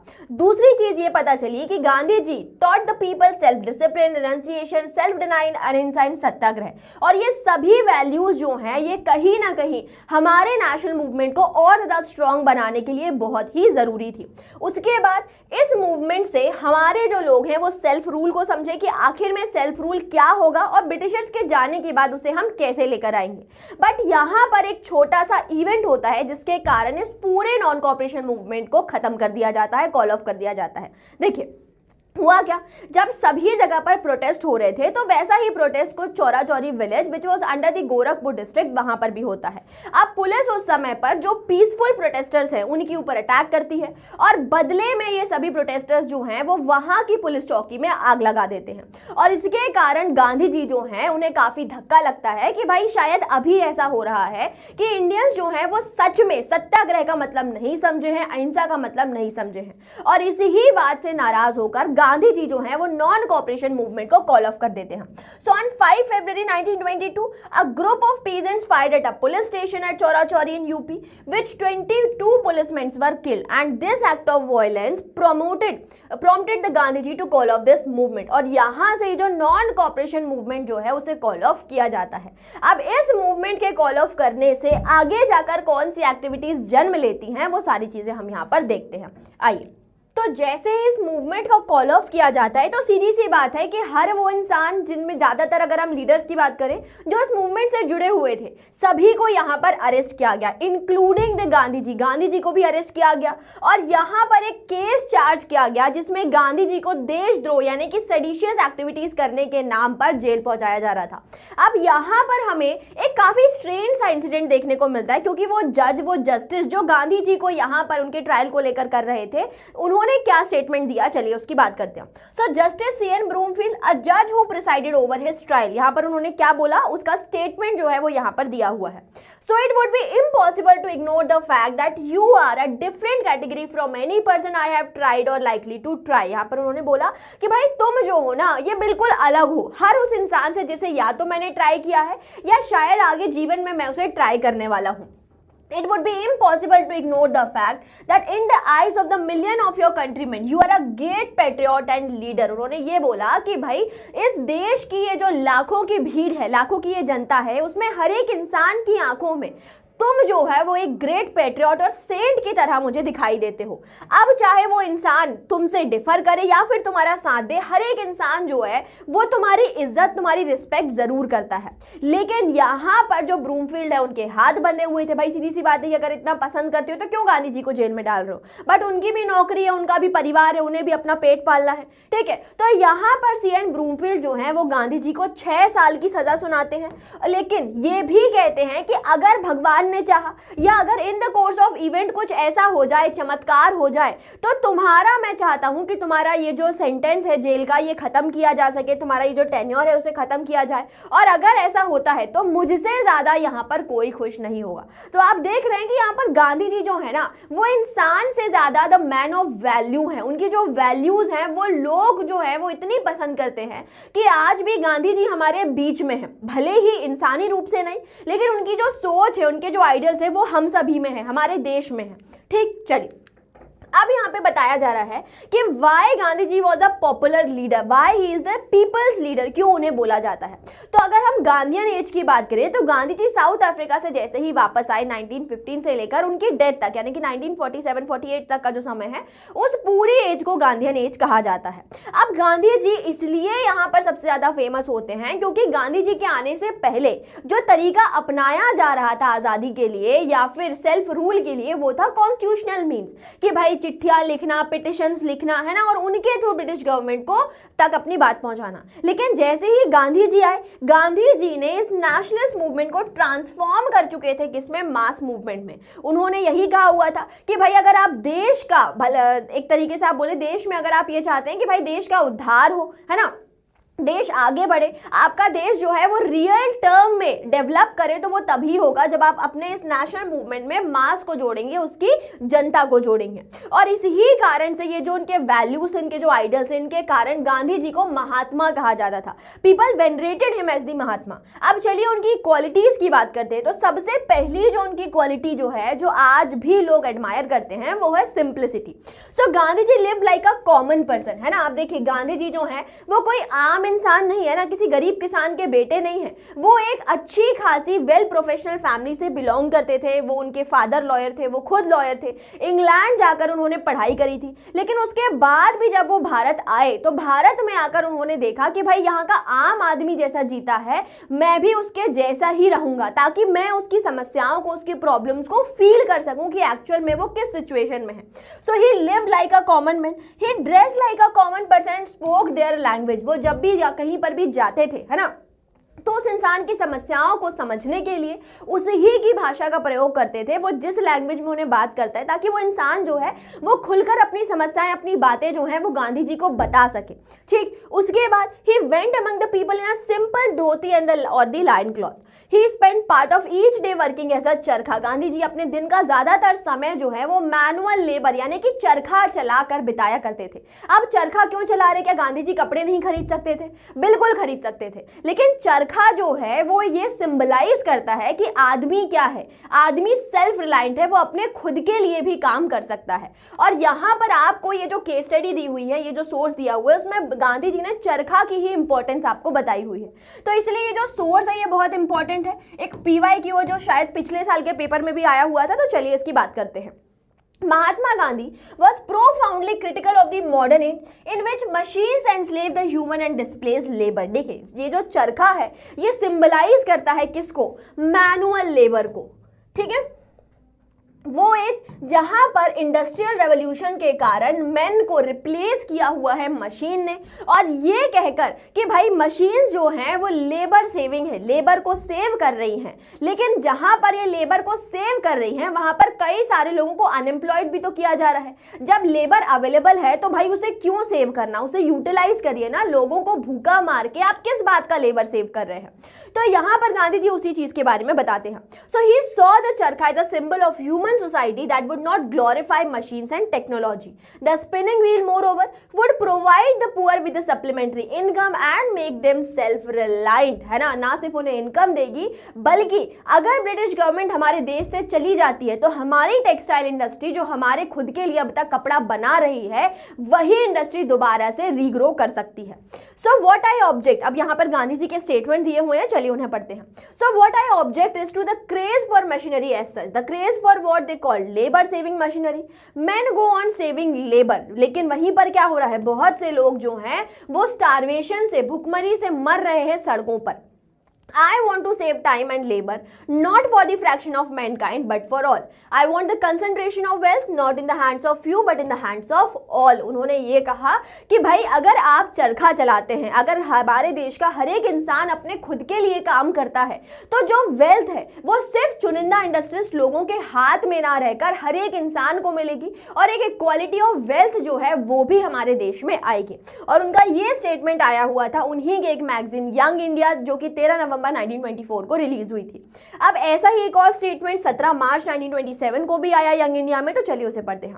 खादर does not seek to destroy all machinery but it does to regulate use and check its weedy growth. अब यहाँ पर खादर या खादी आप जिसे बोल सकते हैं उसके बारे में बताया जा रहा है कि भाई खादर जो है वो यहाँ पर मशीनरी को डिस्ट्रॉय करने के लिए, टेक्नोलॉजी से देश को हटाने के लिए, पिछाड़ने के लिए नहीं थी, बल्कि ये तो जो वीडी ग्रोथ थी, ये जो अनवांटेड ग्रोथ थी, उसको कर्ब करने के लिए है कि भाई हम मशीन को कल इतना ना यूज करने लगे कि हमारे यहाँ पर जो लेबर है वो वेस्ट हो जाए, वो भूखा मरे।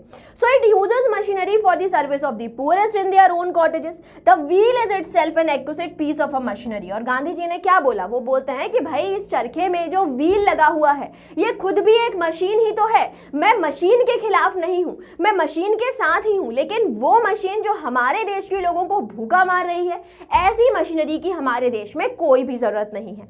ये यहाँ पर गांधी जी ने चरखे वाले केस स्टडी से हमें समझाया हुआ है। चलिए अब यहाँ पर एक और न्यूज़पेपर रिपोर्ट है जो क्या बताती है कि गांधी जी कैसे सच में एक पॉपुलर लीडर थे, एक मास लीडर थे, उसको यहाँ पर बता रहा है। So this is how a Hindu newspaper in Gorakhpur reported the atmosphere during his speeches. अब गांधी जी जब जाते हैं भाटनी, तो Gandhi ji address the local public and then the train started for Gorakhpur, है ना। गांधी जी कहाँ जा रहे थे, गोरखपुर जा रहे थे। So there were not less than 15,000 20,000 people at Nankar, Deoria, Gauri Bazar, Chaura Chauri and Kusmi station.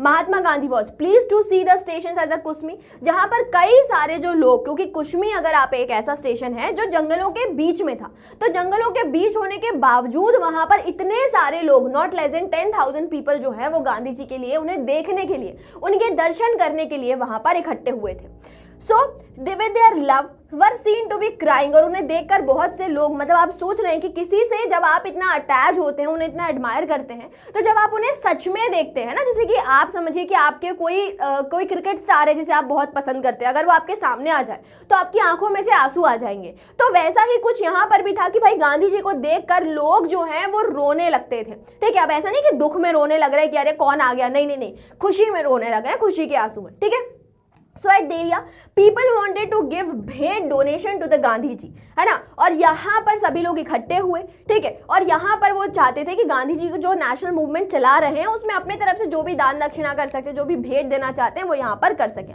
अब इसके लिए एक शीट बिछाई गई, है ना, शीट वॉज स्प्रेड, और ये देखा गया कि सब जगह से, मतलब जो कॉइन है, जो सिक्के हैं, जो नोट्स हैं, उनकी बौछार होने लगी, पैसा वहां पर इकट्ठा किया जा रहा था ताकि गांधी जी जो है वो अपने नेशनल मूवमेंट को कर सके। साथ ही साथ गांधी जी भी अपना पब्लिक एक देने के लिए, है ना, जैसे शाहरुख खान होता है उसके बर्थडे पे ऊपर खड़े होकर सबको हाथ हिलाता है, तो गांधी जी ने भी क्या किया, गांधी जी भी एक हाई कैरेज के ऊपर खड़े हो गए और लोगों को ऐसे हाथ उठाने लगे कि हेलो हेलो हेलो, कैसे हो आप लोग, सब लोग ऐसे गांधी जी भी सबको क्या लिए दर्शन देने लगे। ठीक, चलिए the rumours of his miraculous power. तो यहाँ पर गांधी जी के बारे में हमने क्या पढ़ा कि भाई Gandhi ji was a mass leader, he was a popular leader.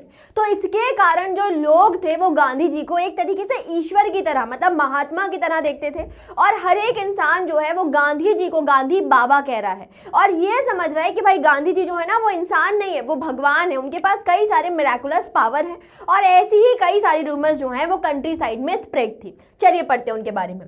तो यहाँ पर कुछ लोग ये बिलीव करते थे that he had been sent by the king to redress the grievances of the farmers and he had the power to overrule the local officials. देखिए British government जो थी उसने सारी की सारी बुराइयां जो है ना वो खुद पर लेकर रखी हुई थी, और जो उनकी किंग या क्वीन थी उनको हमेशा से उन्होंने भला बना मानुस जो है वो बनाकर रखा हुआ था। तो सब लोग ये बिलीव कर रहे थे कि भाई जो रानी है वो बहुत अच्छी है, और शायद उन्हें क्योंकि यहाँ लोकल्स की कंडीशन पता नहीं है इस कारण से वो हमारे लिए कुछ काम नहीं कर रही हैं, और इसीलिए उन्हें लग रहा था कि शायद हमारी जो रानी है, हमारे जो राजा है, उन्होंने गांधी जी को अपॉइंट कर कर इंडिया में भेजा हुआ है ताकि वो यहाँ पर विलेजेस में जाएं, कंट्री साइड में जाएं, और वहां पर जो लोकल ऑफिशियल्स जो हैं, जो ज्यादा रेंट को चार्ज कर रहे हैं, लोगों को एक्सप्लॉइट कर रहे हैं, उनके अगेंस्ट जाकर काम करें। तो कुछ लोगों का ये बिलीव था। अब यहाँ पर कुछ लोग ये भी मानते थे that Gandhiji's power was superior to that of the English monarch. अब कुछ लोग ये भी बोल रहे हैं कि भाई गांधी जी जो है ना वो इंग्लिश मोनार्क से भी ज्यादा उनके पास पावर है,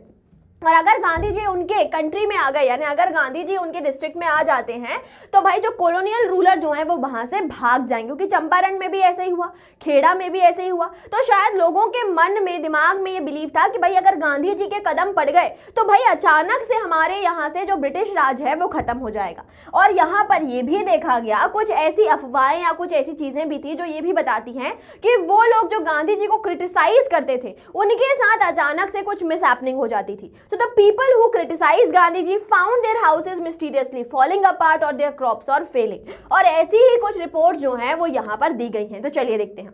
So a local newspaper in the United Province recorded many of the rumors that circulated at that time।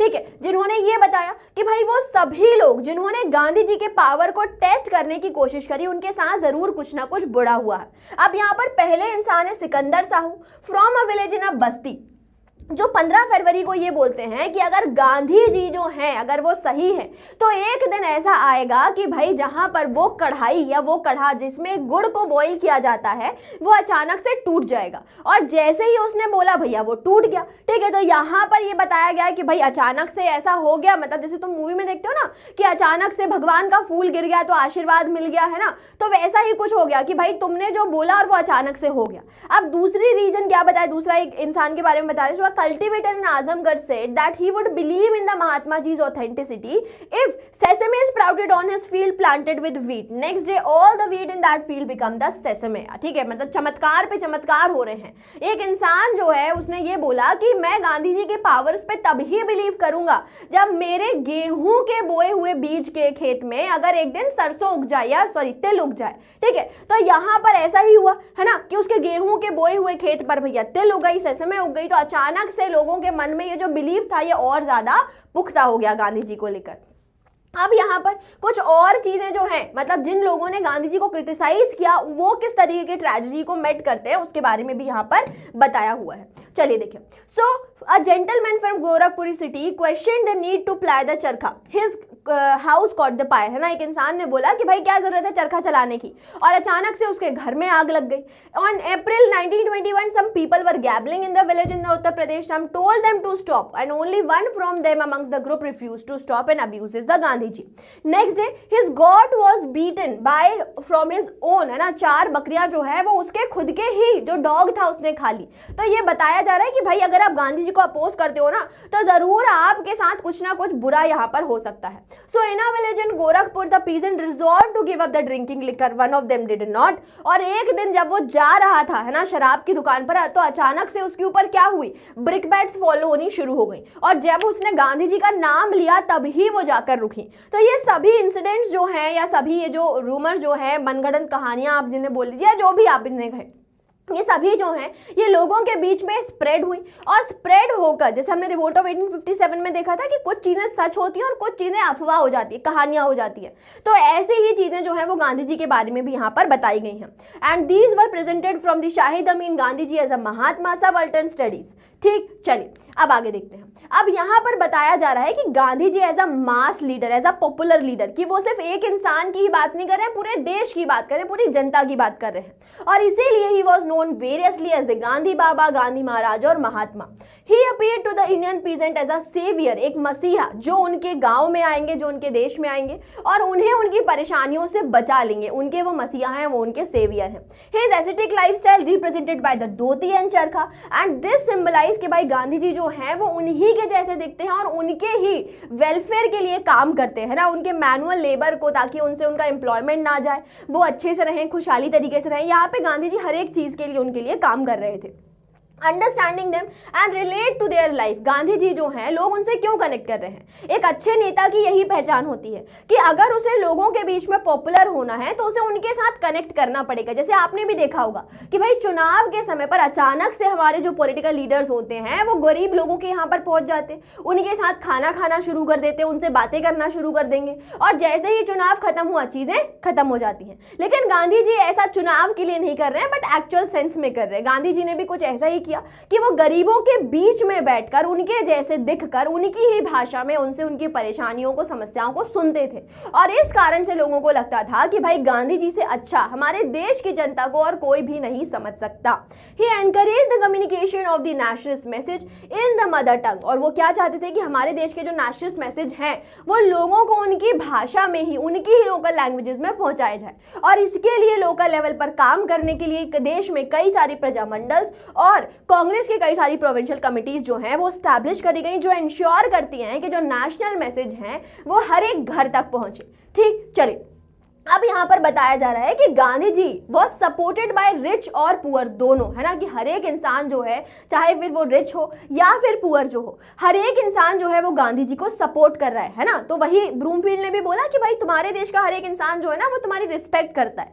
तो यहाँ पर वैसा ही कुछ बताया हुआ था। हमारे देश के जो इंडस्ट्रियलिस्ट थे, जो बड़े बड़े इंडस्ट्रियलिस्ट थे, वो भी गांधी जी का सपोर्ट करते, जैसे कि जी डी बिरला, क्योंकि उन्हें ये लगता था कि अगर गांधी जी अपने नेशनलिस्ट मूवमेंट के साथ अगर हमारे देश को आजाद कर लेते हैं तो उनके आजाद कराए जाने के बाद जो भी ट्रेड हो रहा है, जो भी इकोनॉमिक एक्टिविटीज हो रही हैं, उनका सीधा फायदा इन इंडियन एंटरप्रेन्योर्स को ही मिलने वाला है, क्योंकि वो सारा पैसा जो ब्रिटिश गवर्नमेंट अपने पास खींच लेती है उनके प्रॉफिट में से, वो अब नहीं होगा। और इसके कारण जी डी बिरला जैसे कई सारे इंडस्ट्रियलिस्ट जो हैं वो उन्हें इस मूवमेंट में सपोर्ट करते हैं। साथ ही साथ हमारे देश के कई सारी हाईली टैलेंटेड इंडियंस जैसे कि महादेव देसाई, सरदार Vallabhbhai Patel, JV Kripalani, Subhash Chandra Bose, Abdul Kalam Azad, Jawaharlal Nehru, Sarojini Naidu, C Rajagopalachari, Govind Vallabh Pant और राजा गोपालाचारी, ऐसे कई सारे लोग जो हैं वो गांधी जी को इस मूवमेंट में सपोर्ट करते हैं। हमेशा उन्होंने जो भी उनके जो भी डिसीजंस थे वो हमेशा उन्होंने उनका साथ दिया। अब ऐसा नहीं था कि कभी कभी डिसेंशन नहीं होता था या कभी कभी उनके बीच में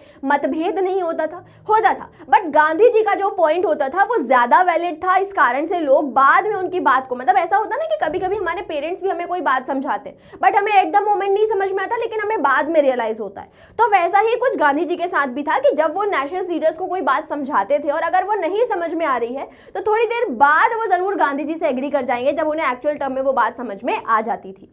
ठीक, चलिए अब यहाँ पर बताया गया है कि भाई गांधी जी को फरवरी 1924 से प्रिजन में रिलीज कर दिया गया है ना। ब्रूमफील्ड जो भगवान से उन्होंने मुराद मांगी थी कि भैया इनको जल्दी रिलीज कर दो, तो 6 साल का उनका जो प्रिजन टेन्योर था वो रिड्यूस होकर, शॉर्ट होकर 2 साल का हो गया और 1924 की फरवरी में उन्हें रिलीज कर दिया गया। और रिलीज कराए जाने के बाद गांधी जी ने अपना पूरा समय जो है वो नेशनल एक्टिविटीज में, है ना, एक तो दिया और साथ ही साथ उन्हें यह समझ में आया था कि हमारे देश को ना एक तरीके से पॉलिटिकल अवेयरनेस की जरूरत है, सोशल अवेयरनेस की जरूरत है। तो गांधी जी ने यहाँ पर ऐसे कई सारे काम किए जो लोगों को पॉलिटिकली अवेयर बना रहे थे, जैसे कि He devoted his attention to the homespun cloth of the khadi, और साथ ही साथ उन्होंने सोशल अवेयरनेस के लिए भी कई सारे काम किए, जैसे दी abolition of untouchability.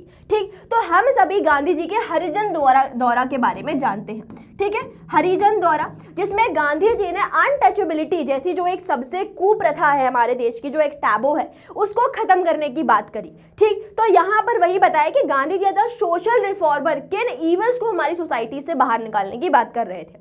So he believed that to be worthy of freedom, Indians had to get rid of the social evils such as the child marriage and untouchability. वो ये चाहते थे कि हमारे भारत देश में ये जो 2 कुप्रथाएं चल रही हैं, जो सोशल ईवल है, चाइल्ड मैरिज और दूसरा अनटचेबिलिटी, इसको सबसे पहले हमारे देश से बाहर निकालना चाहिए, तभी हम एक्चुअल टर्म में क्या हो सकते हैं, एक नेशन बन सकते हैं, एक मॉडर्न नेशन बन सकते हैं। दूसरी चीज उन्होंने क्या कही, उन्होंने यही कही the Indians of one faith had also to cultivate a genuine tolerance for Indians of the another faith. और यहाँ पर उन्होंने ये बोला कि भाई हमारे देश में भले ही दो अलग अलग फेथ के लोग हों, लेकिन हर एक फेथ के इंसान को दूसरे इंसान के लिए टॉलरेंस होना चाहिए, वो उसके धर्म की रक्षा करे, उसके धर्म की रिस्पेक्ट करे, which symbolize the Hindu Muslim harmony.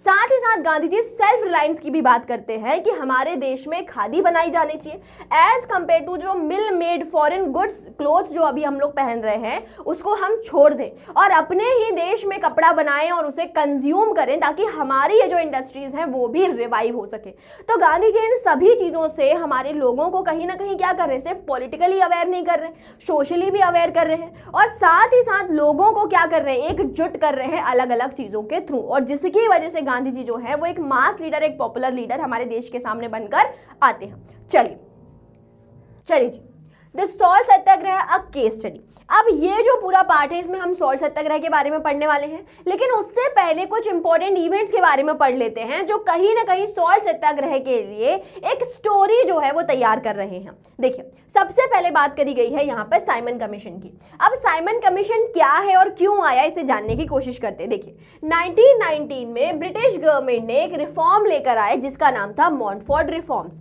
ठीक, अब इस मॉन्टफोर्ड रिफॉर्म्स के थ्रू ये कहा गया कि ब्रिटिश गवर्नमेंट जो है वो इंडियन पार्टिसिपेशन को गवर्नमेंट में इंक्रीज करवाने वाली है। ठीक, और ऐसा ही कुछ, यानी कि इस एक्ट के थ्रू इंडियन जो हैं वो कितने ज़्यादा पॉलिटिकली एक्टिव हुए हैं और क्या इंडिया में कॉन्स्टिट्यूशन बनाया जाना सही है, इसके लिए 10 साल बाद एक कमीशन बनाया जाएगा और वो ये इवैल्यूएट करेगा कि किस तरीके से इंडिया में कॉन्स्टिट्यूशनल मीन्स के थ्रू पावर को दिया जा सकता है। बट क्योंकि ब्रिटेन में गवर्नमेंट चेंज होने वाली थी, इस कारण से इस इवेंट को प्रीपोन किया गया और 1927 में ही कमीशन अपॉइंट कर दिया गया under the leadership of sir John Simon. लेकिन यहां पर हिपोक्रेसी को देखिए कि ब्रिटिश गवर्नमेंट जहां पर यह बात कर रहा है कि इंडियन पार्टिसिपेशन को हम गवर्नमेंट में इंक्रीज करने वाले हैं, लेकिन वहीं पर ये जो कमीशन बनाया जा रहा है उसमें एक भी इंडियन नहीं था। तो ये एक ऑल वाइट कमीशन था जिसके जो 7 मेंबर थे सभी के सभी ब्रिटिशर्स थे और इस बात को लेकर पूरे इंडिया में एक रिवोल्ट या आप एक तरीके से बोल लीजिए एक प्रोटेस्ट जो है वो देखा गया। So in 1928 a large campaign were organised to oppose the commission और जहां जहां पर भी साइमन कमीशन जा रहा था उस समय पर भारत अतिथि देवो भव को फॉलो करते ना हुए बल्कि सभी जगह पर इनका प्रोटेस्ट किया जा रहा था। So although Gandhi ji did not participate directly in this movement but he bless this protest, है ना, कि गांधी जी ने डायरेक्टली इस मूवमेंट में पार्टिसिपेट नहीं किया, बट उन्होंने बोला कि भाई मैं तुम्हारे साथ हूं, मैं पीछे से तुम्हारे साथ खड़ा हुआ हूं। So in 1928 Mahatma Gandhi organize a satyagraha in Bardoli with Sardar Vallabhbhai Patel for the peasants. ठीक है, बारदौली में भी कुछ ऐसा ही हुआ कि वहां पर पीजेंट से 30% जो टैक्सेस थे उनको हाइक किया गया और इसको लेकर गांधी जी ने सरदार वल्लभ भाई पटेल जो है उनकी लीडरशिप में बारदौली में एक सत्याग्रह करवाया विच वॉज अ सक्सेस। ठीक, चलिए अब यहां पर दूसरी बात हुई है लाहौर कांग्रेस सेशन की। सो 1928 में ये क्या चीजें हो रही हैं उनको हम समझने की कोशिश करते हैं। देखिए, 1928 में जब बर्किनहेड द सेक्रेटरी ऑफ स्टेट ने ये देखा कि भाई जगह जगह पर साइमन कमीशन का प्रोटेस्ट हो रहा है तो उन्होंने इंडियंस को खुलेआम चैलेंज कर दिया कि देखो आप एक काम करिए, अगर आपको हमारा ये बनाया हुआ ये जो तरीका है, ये जो हमारे रिफॉर्म है, अगर आपको पसंद नहीं आ रहे हैं तो आप सभी इंडियंस जो है ना आप एक ऑल पार्टी कमीशन बनाइए और मिलकर अपने लिए खुद का कॉन्स्टिट्यूशन का एक ड्राफ्ट हमें सौंप दीजिए। अब इसकी जो चार्जशिप है वो ले लेते हैं कौन, मोतीलाल नेहरू और सीआर दास। अब उनके कहने पर एक रिपोर्ट बनाई जाती है which was called as a Nehru report और जब इस रिपोर्ट को सबमिट किया जाता है तो हमारे ही इंडियंस के जो यंग फैक्शन है यानी कि जवाहरलाल नेहरू और सुभाष चंद्र बोस इस रिपोर्ट से एग्री नहीं करते हैं। क्यों? क्योंकि भाई इसमें मांगा गया था डोमिनियन स्टेटस और इस डोमिनियन स्टेटस ये बता रहा था उनके अकॉर्डिंग कि भाई ये तो क्या हुआ, ये तो एक स्टेप पीछे जाने की बात हुई कि जहां पर हम सभी लोग सेल्फ रूल जोर जोर से चीख चीख के चिल्ला रहे हैं तो अगर हम डोमिनियन स्टेटस मांगते हैं तो वो कैसे हमें फ्रीडम की तरफ या हमारी इंडिपेंडेंस की तरफ आगे लेकर जाएगा। और इसको लेकर लाहौर में एक कांग्रेस सेशन होता है और जिसका प्रेसिडेंट चुने जाते हैं जवाहरलाल नेहरू। अब जवाहरलाल नेहरू जो है, जब यंग फैक्शन उस मूवमेंट में आया तो यहाँ पर उनकी लीडरशिप में, है ना, अब आज देखा क्या गया कि भाई अब कांग्रेस जो है उसकी लीडरशिप पास हो चुकी है यंग जनरेशन के थ्रू, और यहाँ पर अब बात करी गई कि भाई अब हमें डोमिनेंट स्टेटस नहीं चाहिए, बल्कि हमें तो क्या चाहिए, हमें चाहिए पूर्ण स्वराज्य, हमें चाहिए कंप्लीट इंडिपेंडेंस। और इसके लिए 26 जनवरी 1930 का दिन डिसाइड किया गया कि पूरे देश में मनाया जाएगा independence day, and this will be celebrated with the national flag being hosted and doing the constructive activities like the spinning, service of the untouchables and reunion of the Hindu and Muslims। तो यही चीजें हुई पूरे देश में, और सभी जगह पर पूरे जोश के साथ, पूरे उल्लास के साथ जगह जगह पर इंडिपेंडेंस डे जो है वो मनाया जा रहा है। अब पीछे से कुछ और एक्टिविटीज भी हो रही हैं। गांधी जी जो हैं वो लॉर्ड इरविन को चैलेंज करते हैं कि ये पकड़ो मेरी 11 डिमांड्स, ठीक है, और अगर तुमने ये 11 डिमांड्स जो हैं वो 11 मार्च तक नहीं मानी तो भैया मैं 12 मार्च से एक दूसरा मूवमेंट शुरू कर दूंगा जिसका नाम होगा सिविल डिसोबीडियंस मूवमेंट। और हुआ कुछ ऐसे ही कि जब लॉर्ड इरविन ने गांधी जी की डिमांड नहीं मानी तो गांधी जी 12 मार्च को निकलते हैं अपने साबरमती आश्रम से। ठीक, पहुंचना था उन्हें, कहाँ जा रहे थे निकल के सुबह सुबह, तो जा रहे थे दांडी गुजरात। और गुजरात जाकर उन्होंने ये डिसाइड किया कि भाई वो चीजें जो हमारे नेचर ने, हमारे देश की मिट्टी ने हमारे लिए बनाई हुई है, आप उसके ऊपर टैक्स नहीं लगा सकते, यानी कि सॉल्ट। तो गांधी जी ये डिसाइड करते हैं कि मैं पहुंचूंगा दांडी, और दांडी पहुंचकर खुद सॉल्ट लॉ जो है उसको ब्रेक करने वाला हूं, और खुद वहां पर नमक बनाऊंगा और वो भी फ्री में लोगों को बांटूंगा। ठीक है, so he covered the distance of 240 miles, है ना, 10 माइल्स पर डे जो है वो ये लोग कवर करते थे, क्योंकि 24 डेज में इन्होंने अपनी जो यात्रा थी वो कंप्लीट कर ली थी। और 6 मार्च 1930 को फाइनली ये सभी दांडी पहुंच जाते हैं, जिसमें गांधी जी के साथ टोटल 78 वॉलंटियर्स जो हैं वो शुरुआत में साबरमती आश्रम को उन्हें ज्वाइन करते हैं, और धीरे धीरे कई सारे जो लोग हैं, जैसे ही गांधी जी दांडी की तरफ आगे बढ़ते हैं तो धीरे धीरे मिलियन ऑफ लोग जो है वो गांधी जी को ज्वाइन करते जाते हैं इस मूवमेंट में, इस मार्च में। ठीक है, चलिए देख रहे हैं आप गांधी जी जो है वो कैसे अपने दांडी मार्च को कर रहे थे। ठीक, अब यहाँ पर बात हो रही है कि भाई ब्रिटिशर्स ने तो इतने सारे खराब लॉज बनाए हुए थे, लेकिन सॉल्ट लॉ को ही क्यों तोड़ा जा रहा था। देखिए, so why salt law? The state has the monopoly over the manufacturing of the salt, which was deeply unpopular and very high prices। ठीक है, अब salt law जो था वो एक ऐसा लॉ था जो काफी ज्यादा अनपॉपुलर था लोगों के बीच में। क्यों? क्योंकि भाई नमक एक ऐसी चीज है कि हम सभी के किचन में, है ना, चाहे फिर वो हिंदू हो, मुसलमान हो, गरीब हो, अमीर हो, सभी के घरों में, सभी के जगहों पर जो नमक है उसका वाइडली यूज किया जाता है। और उसी ही बेसिक एसेंशियल कमोडिटी के ऊपर जब इतना ज्यादा टैक्स लगाया गया तो हर एक इंसान जो है वो यहाँ पर अपनी आवाज उठाने के लिए गांधी जी के साथ जुड़ जाता है। So a popular action was taken, people started to manufacturing salt in many places, है ना। अब देखिए, अब ये तो भाई बात हुई कोस्टल एरियाज की जहां पर सॉल्ट आसानी से मिल सकता है या बनाया जा सकता है, बट उन कॉन्टिनेंटल एरियाज की या लैंडलॉक्ड एरियाज के साथ क्या करें जहां पर नमक नहीं बनाया जा सकता, तो वहां पर थे फॉरेस्ट लॉज। ठीक है, जो ब्रिटिश गवर्नमेंट थी ना, एक थोड़ी, उनके तो हजारों लॉज है जिनके लिए प्रोटेस्ट किया जा सकता है। So forest law who broke the colonial forest laws, है ना, people broke the colonial forest laws started to collect the woods, है ना। आप सभी को पता होगा कि भाई जो ब्रिटिश गवर्नमेंट है उन्होंने फॉरेस्ट लॉज लेकर आए थे, और उन फॉरेस्ट लॉज के साथ जो फॉरेस्ट यानी कि जो ट्राइबल पीपल थे उन्हें ये रिस्ट्रिक्ट किया गया कि भाई आप जंगल से लकड़ियां कलेक्ट नहीं कर सकते, वहां पर ग्रेजिंग नहीं करवा सकते। और इसके साथ को इस चीज को लेकर सभी जगह पर लोग जो है उन्होंने जंगल सत्याग्रह या फॉरेस्ट सत्याग्रह जो है वो करे हुए थे। Factory workers went on strike, lawyers boycotted the British courts, student refuse to attend the government run educational institutions. तो जगह जगह पर हर एक तरीके से दोबारा से लोग जो है वो गांधी जी के साथ मिलकर ब्रिटिशर्स के खिलाफ यहाँ पर आवाज उठाना शुरू कर देते हैं। लेकिन ब्रिटिश गवर्नमेंट भी चुप नहीं बैठती, फाइनली यहाँ पर सप्रेसिव एक्टिविटीज करी जाती हैं। So nearly 60,000 Indians were arrested including the Gandhi ji himself. ठीक है, तो यहाँ पर दोबारा से ये एक्टिविटीज होती है जिसके कारण इस मूवमेंट को सप्रेस किया जाता है। चलिए, नाउ वाई सॉल्ट सत्याग्रह, यानी कि भाई गांधी जी जब इस तरह non cooperation movement, Rowlatt act जैसे बड़े बड़े सत्याग्रह कर रहे थे, तो भाई यहाँ पर नमक कैसे बीच में आ गया, नमक के लिए क्यों सत्याग्रह यहाँ पर किया जा रहा है। तो यहाँ पर बताया गया है कि भाई गांधी जी ने क्यों नमक को ही चुना हुआ है अपने इस बड़े से सत्याग्रह के लिए। चलिए उसकी बात करते हैं। तो यहाँ पर बताया कि गांधी जी ने ये समझ बता रहे हैं कि भाई सॉल्ट जो है उस समय पर अगर मैं इतना टैक्स उसके ऊपर लगाया गया कि सॉल्ट की जो एक्चुअल वैल्यू थी उसके 14 टाइम्स जो है उसे बढ़ाकर नमक के ऊपर टैक्स जो है वो लगाया जा रहा है। और ये कहीं ना कहीं हमारे लोगों का यानी भारतीयों का इस तरफ ध्यान एक तरफ आकर्षित करने की कोशिश करी जा रही है, अटेंशन सीख करने की कोशिश करी जा रही है कि भाई नमक क्या है आखिर। हमारे देश का जो समुद्र है उसका जो पानी है उससे ही आप नमक बना रहे हैं और ये नमक तो हमारे देश के लोग भी बना सकते हैं, बट ब्रिटिश गवर्नमेंट हमें कोई और चीज़ तो दे नहीं रही बल्कि हमारे ही रिसोर्सेज को एक्सप्लॉइट करके उसी को दुगने तिगने और चौगने दाम में हमें बेचने की कोशिश कर रही है। और वो कमोडिटी जो सिर्फ एक इंसान नहीं बल्कि हमारे देश का हर एक इंसान यूज़ कर रहा है, हमारी एक बेसिक एसेंशियल कमोडिटी है, हमारी कमजोरी का फायदा यहाँ पर उठाया जा रहा था। तो इसीलिए गांधी जी यहाँ पर अपना सॉल्ट सत्याग्रह जो है उसे शुरू करते हैं और यहाँ पर बताया गया कि गवर्नमेंट इतना टैक्स लगाती थी कि जनरली लोग जो है ना उसे खरीद नहीं पा रहे हैं और अगर लोग उसे खरीद नहीं पाती थी तो government instead of reducing the taxes उस सॉल्ट को डिस्ट्रॉय कर दिया करती थी, which is the lost of our national property. तो गांधी जी यहाँ पर ये बता रहे हैं कि भाई this salt tax is a fourfold curse, ये एक चौतरफा कर्ज है हमारे ऊपर, ठीक। जहां पर गांधी जी ने ये बताने की कोशिश करी कि पहला क्या है, ये हमारे ही देश के लोगों को जो हमारी कॉटेज इंडस्ट्री हो सकती है, विलेज इंडस्ट्री हो सकती है, उससे दूर कर रहा है। दूसरी चीज उन्होंने बताई कि जब इस नमक को डिस्ट्रॉय किया जा रहा है तो हमारी नेशनल प्रॉपर्टी का रिडक्शन हो रहा है, उसको डिस्ट्रॉय किया जा रहा है।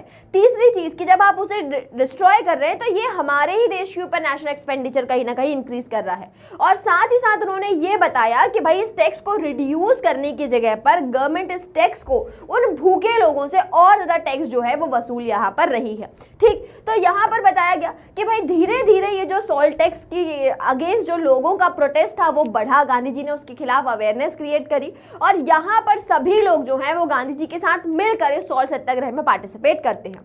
चलिए अब यहाँ पर बताया हुआ है इस पूरे इवेंट के बारे में कि गांधी जी जब सॉल्ट सत्याग्रह लॉन्च कर रहे थे तो उस समय उनके दिमाग में क्या चल रहा था। So on 5 April 1930, Gandhi ji spoke at Dandi.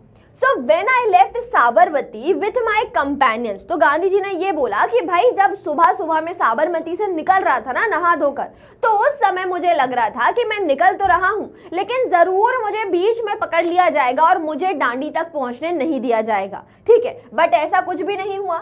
ऐसा इसलिए नहीं हुआ क्योंकि मैं और मेरे सारे के सारे जो फॉलोअर्स हैं वो शांति बनाए रखी हुई थी और ऐसी शांति वाले मार्च को अरेस्ट करना, उसे सस्पेंड करना किसी भी पुलिस ऑफिसर की बस की बात नहीं है। और इसीलिए हमें ऐसे पुलिसमैन को भी प्रेस करना चाहिए, ऐसे लोगों को भी प्रेस करना चाहिए जिन्होंने अपनी जो सिविलाइज्ड वैल्यूज जो हैं वो यहाँ पर बनाई हुई हैं, ठीक। तो गांधी जी ने ये बताया हुआ है कि भले ही अब क्योंकि मैं डांडी पहुंच चुका हूं, 5 अप्रैल की बात हो रही है, अगली सुबह उन्होंने सॉल्ट टैक्स जो है उसे अबॉलिश करना है, उसे तोड़ना है, ठीक है। तो यहाँ पर बात हुई कि जब अगली सुबह मैं नमक कानून को तोड़ूंगा, उस कानून को वॉयलेट करने वाला हूं, तो सीधी सी बात है कि मुझे और मेरे साथ साथ जो सारी गुजरात के लीडर्स जो इस मूवमेंट में, इस प्रोटेस्ट में मेरे साथ जुड़े हुए हैं, सभी को अरेस्ट किया जाएगा। लेकिन उसके बाद क्या, उसके बाद ये होगा कि हमारे अरेस्ट के बाद इस देश की ये जो जनता है वो ब्रिटिश गवर्नमेंट के खिलाफ आवाज उठाएगी और मिलकर इस मूवमेंट को उसके जेनिथ तक, उसके सक्सेस तक लेकर जाने वाली है, ठीक। चलिए अब यहाँ पर बात हो रही है कि हमारे पास ऐसे कौन से सोर्सेज हैं जिससे हम इस सिविल डिसोबीडियंस मूवमेंट को और अच्छे तरीके से समझ सकते हैं। तो देखिए सबसे पहले बात हुई कि जब इस तरीके से ये मूवमेंट चल रहा था तो पुलिस ऑफिसर्स के ऊपर ये रिस्पॉन्सिबिलिटी दी गई कि आपको इस मूवमेंट को सप्रेस करना है। बट यहाँ पर पुलिस ऑफिशियल्स की कुछ रिपोर्ट्स बताई गई हैं जहाँ पर बताया गया है कि वो इसका क्या इंटेंशन जो है या किस पर्सपेक्टिव से इस रिपोर्ट को पब्लिश करते हैं। अब आगे जाकर जब हम सोर्सेज की भी बात करेंगे तो वहां पर भी बताया गया है कि पुलिस ऑफिसर्स कैसे अपने आप को शांत रखने के लिए, है ना, खुद की पीठ थपथपाने के लिए ये बोल रहे हैं कि अरे कुछ नहीं, छोटा सा मूवमेंट है, कोई दिक्कत की बात नहीं है, ठीक है। तो secret reports filed by the police officials deputed to monitor his movement. अब गांधी जी ने यहाँ पर जब उन्होंने मूवमेंट अपना लॉन्च किया, इस पूरे मार्च को किया, तो जहां पर भी वो ठहरते थे उन जगहों पर उन्होंने लोगों को एड्रेस किया, अपनी पब्लिक स्पीचेस दी, ठीक है। So speeches he gave at the villages and route, called upon local officials to renounce government employments and join the freedom struggle. यहाँ पर गांधी जी ने जितने भी गवर्नमेंट ऑफिशियल्स थे या पुलिसमैन थे उन्हें ये अर्ज किया कि आपको ब्रिटिश गवर्नमेंट का साथ नहीं देना है, आप हमारे साथ आइए। हम लोग जो इस ब्रिटिश गवर्नमेंट को इस देश से भगाने की बात कर रहे हैं, अपने देश को आज़ाद कराने की बात कर रहे हैं, उसमें हमारा साथ दीजिए। साथ ही साथ यहाँ पर एक रिपोर्ट बताई गई है, एक स्पीच बताई गई है that in Vasna Gandhi ji told the upper caste to get swaraj. यहाँ पर गांधी जी ने ये बोला कि हम जो अपर कास्ट इंडियंस हैं, अगर आप सही मायने में स्वराज को समझना चाहते हैं तो स्वराज आपको तभी मिलेगा जब आप अपने लो कास्ट के जो लोग हैं हमारे समाज में, जो अनटचेबल्स हैं, जो लो कास्ट के जो लोग हैं, उनके ऊपर जो एट्रोसिटीज कर रहे हैं, उनके साथ जो इनइक्वालिटी, जो इनजस्टिस करना है, उसे आप करना बंद कर देंगे। ठीक, और जरूरी है कि हम सभी क्या हो, यूनाइट हो और एक साथ होकर ब्रिटिश गवर्नमेंट के खिलाफ आवाज उठाएं। उसके बाद दूसरी चीज हुई ये रिपोर्ट जो कि पब्लिश करी गई है टाइम मैगजीन ऑफ यूएसए के थ्रू।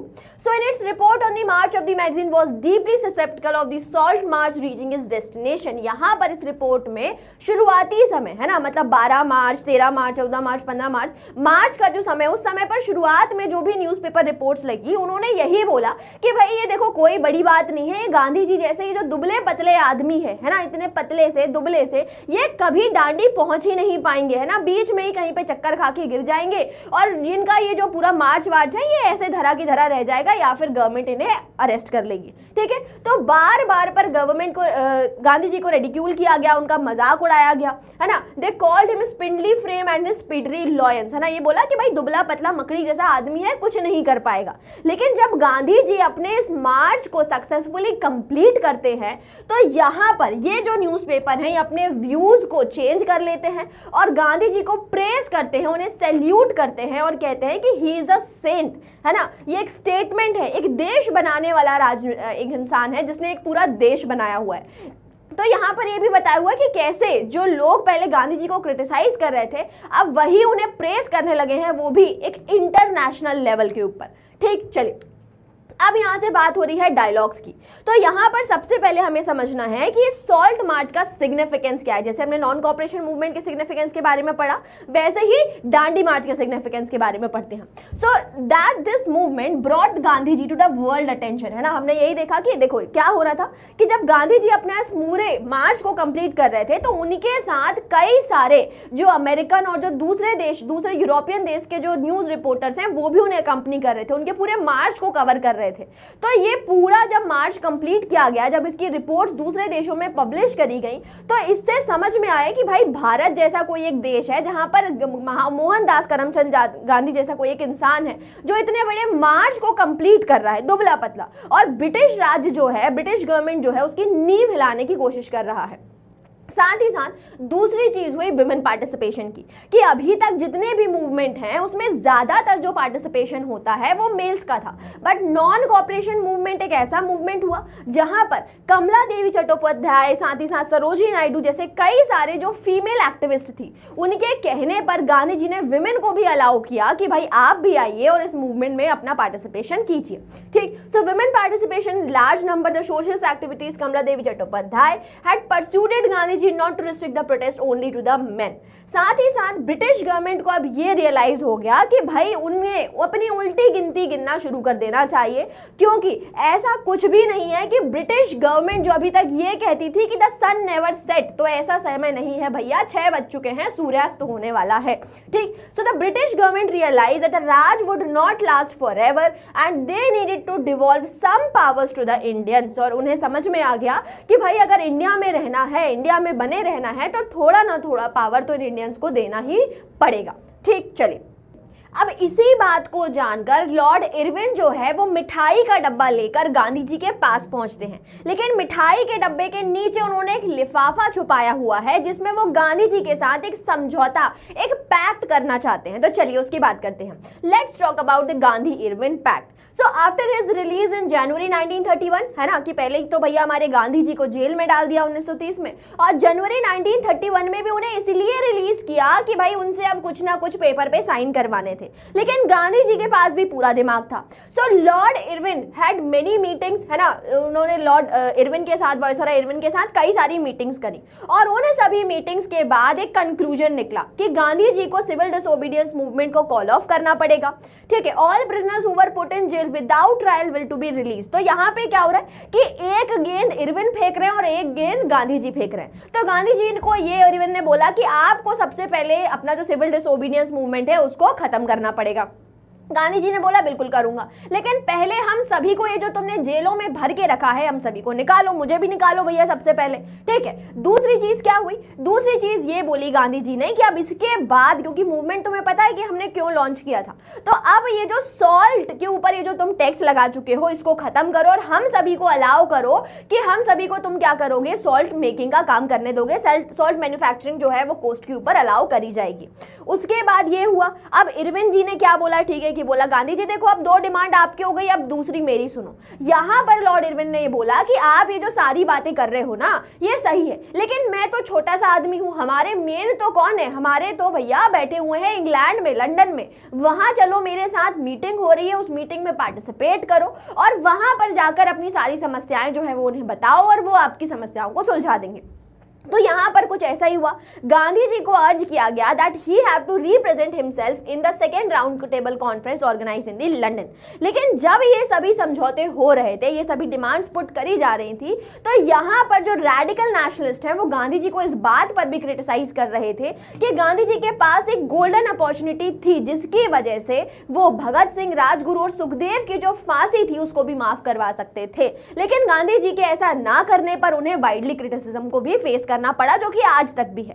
ठीक, चलिए अब यहां से बात करते हैं सेकेंड राउंड टेबल कॉन्फ्रेंस के बारे में। So this conference was held in London in the year 1931। यहां पर गांधी जी खड़े होते हैं और कहते हैं कि I am the representative of India, लेकिन जैसे ही गांधी जी खड़े हुए उनके पीछे दो तीन लोग और खड़े हो जाते हैं। एक थे उनमें से भीमराव अंबेडकर, जिन्होंने ये बोला कि भाई मैं तो किसको रिप्रेजेंट करने आया हूं, डिप्रेस क्लास को प्रेजेंट करने आया हूं। वहीं पर दूसरे हुए मुस्लिम लीग के रिप्रेजेंटेटर और तीसरे हुए प्रिंसेस के रिप्रेजेंटेटिव, जिन्होंने ये बोला कि भाई हमारा कांग्रेस से कोई लेना देना नहीं है and Gandhi ji is the sole representative of the Congress party, not the Indians. अब इस बात को लेकर गांधी जी काफी नाराज हो गए, गुस्से में आ गए कि भैया ये कैसे हो गया, अभी तक तो मुझे ये कहकर बिल्कुल चने के झाड़ पे आप लोग चढ़ा रहे थे कि नहीं नहीं गांधी जी जैसा बोलेंगे इंडिया में वैसे ही होगा, और यहां पर लाकर इंटरनेशनल लेवल पे लाके तुम लोग मुझसे ऐसी गद्दारी कर रहे हो। तो इस बात को लेकर, है ना, ये गांधी जी गुस्सा हो जाते हैं और फाइनली इस मीटिंग में कोई भी डिसीजन नहीं निकलता। So this result of this meeting was that it was inconclusive. So Gandhi ji, है ना, फटाक से उन्होंने अपना बैग पैक किया, दोबारा से शिप में बैठे और इंडिया आ गए, और इंडिया आके बोला कि अब मैं दोबारा से ये जो मेरा सिविल डिसोबीडियंस मूवमेंट है उसे रीलॉन्च करने वाला हूं। So he return to India and resume the civil disobedience movement in the year 1932।